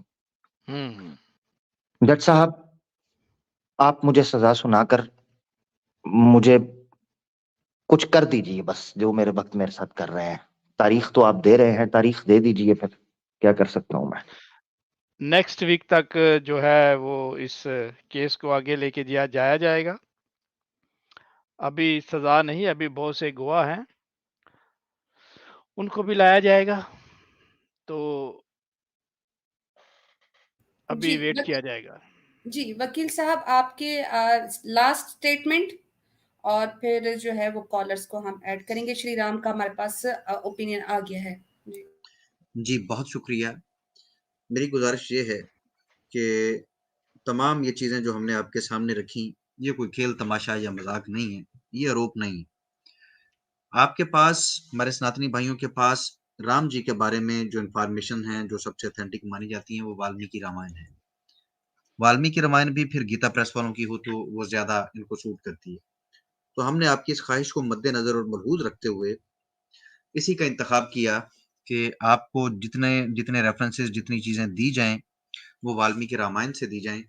राम जी का जो मंदिर आप बना रहे हैं, उसी हिस्ट्री की बुनियाद के अंदर की बुनियाद पर आप बना रहे हैं जो वाल्मीकि रामायण में दर्ज है, उनका वही चरित्र है। उसके अलावा कोई भी चीज है तो वो ऑथेंटिक कोई नहीं। तो ये सारी चीजें मैंने आपके सामने रखी हैं कि अगर आज के दौर में सिर्फ ये ठंडे दिमाग से सोच के देखें कि कोई भी इनमें से हरकत जो हमने आज यहाँ पर डिस्कस की है, हम, हालांकि ये कम नहीं है, अगर किसी व्यक्ति के अंदर इनमें से कोई एक बात भी निकल आए ना, वही बहुत बुरी है, बहुत कभी है। वाल्मीकि रामायण में और भी बहुत सारी चीजें जिसके ऊपर हम चर्चा करेंगे। मकसद ये है कि एक व्यक्ति जो आज अगर इस वक्त मौजूद हो, तो आज की अदालत के अंदर उसके ऊपर ये मुकदमा चले तो उसको सख्त से सख्त सजा मिलेगी। आपने उसका मंदिर बनाना शुरू कर दिया, उसकी पूजा पाठ शुरू कर दी है, तो मुजरमों को सजा दी जाती है, ना कि उनके मंदिर बनते हैं। मेरा मुकदमा यही है शिर्क के अगेंस्ट, इनके अगेंस्ट, के खुदारा अपने आप को महफूज रखिए, बचिए, इंसान बनिए। ईश्वर ईश्वर है, इंसान नहीं। और फिर व्यक्ति भी कोई है ना जिसके ऊपर आपने कोई अपने सनातन धर्म की बाग दौड़ आपने रखनी कि भाई इसके ऊपर है, तो उसका चरित्र बंधों वाला तो कम से कम हो, इंसानों वाला तो हो। मैं आपको सच कह रहा हूं, अपने इर्द गिर्द नजरें दौड़ाइए, आपके इर्द गिर्द बहुत से लोग ऐसे मौजूद हैं जो सच में तपस्या करते हैं। हिंदुओं में है, मैं मुसलमानों की बात नहीं, मैं हिंदुओं की बात कर रहा हूं। आप में है जो दर्द दिल रखते हैं, जो यतीमों का ख्याल रखते हैं, जो बेवाओं का ख्याल रखते हैं, जो हमसायों का ख्याल रखते हैं, जो अपने जैसे व्यक्ति दूसरों का ख्याल रखते हैं, अपने सेक्रीफाइस करते हैं। ये तपस्या है। ये जो अपने तपस्वी रखे हुए हैं ना, कि जो एक जगह पे बैठ के मंत्र मंत्र पढ़ के, जंतर मंत्र करके आगे निकलते हैं, ये कोई तपस्या नहीं है। ये आपको लॉलीपॉप दिया गया, और उस लॉलीपॉप का नतीजा ये है कि आज आप ऐसे लोगों का जिनको सजा मिलनी चाहिए आप ही के शास्त्रों के अनुसार, उनके आप मंदिर बना के बैठे हुए हैं। तो अपनी नस्लों को तबाह ना कीजिए, बर्बाद ना कीजिए। खुदारा इस पे गौर कर लीजिए, हम यहाँ पर सारी जिंदगी रहने के लिए नहीं है इस दुनिया में। बहुत मुख्तसर सा वक्त है ये जीवन। इस जीवन में से आप अपने लिए कुछ अगले जीवन के लिए कुछ ना कुछ कर लीजिए। और अगर किसी की उपासना करनी है, पूजा करनी है, तो वो कम से कम राम जी नहीं हो सकते, वो इस काबिल नहीं है। अगर हैं तो भाई मैं आप सबके सामने ये कहता हूं कि भाई आए और मुझे साबित करें।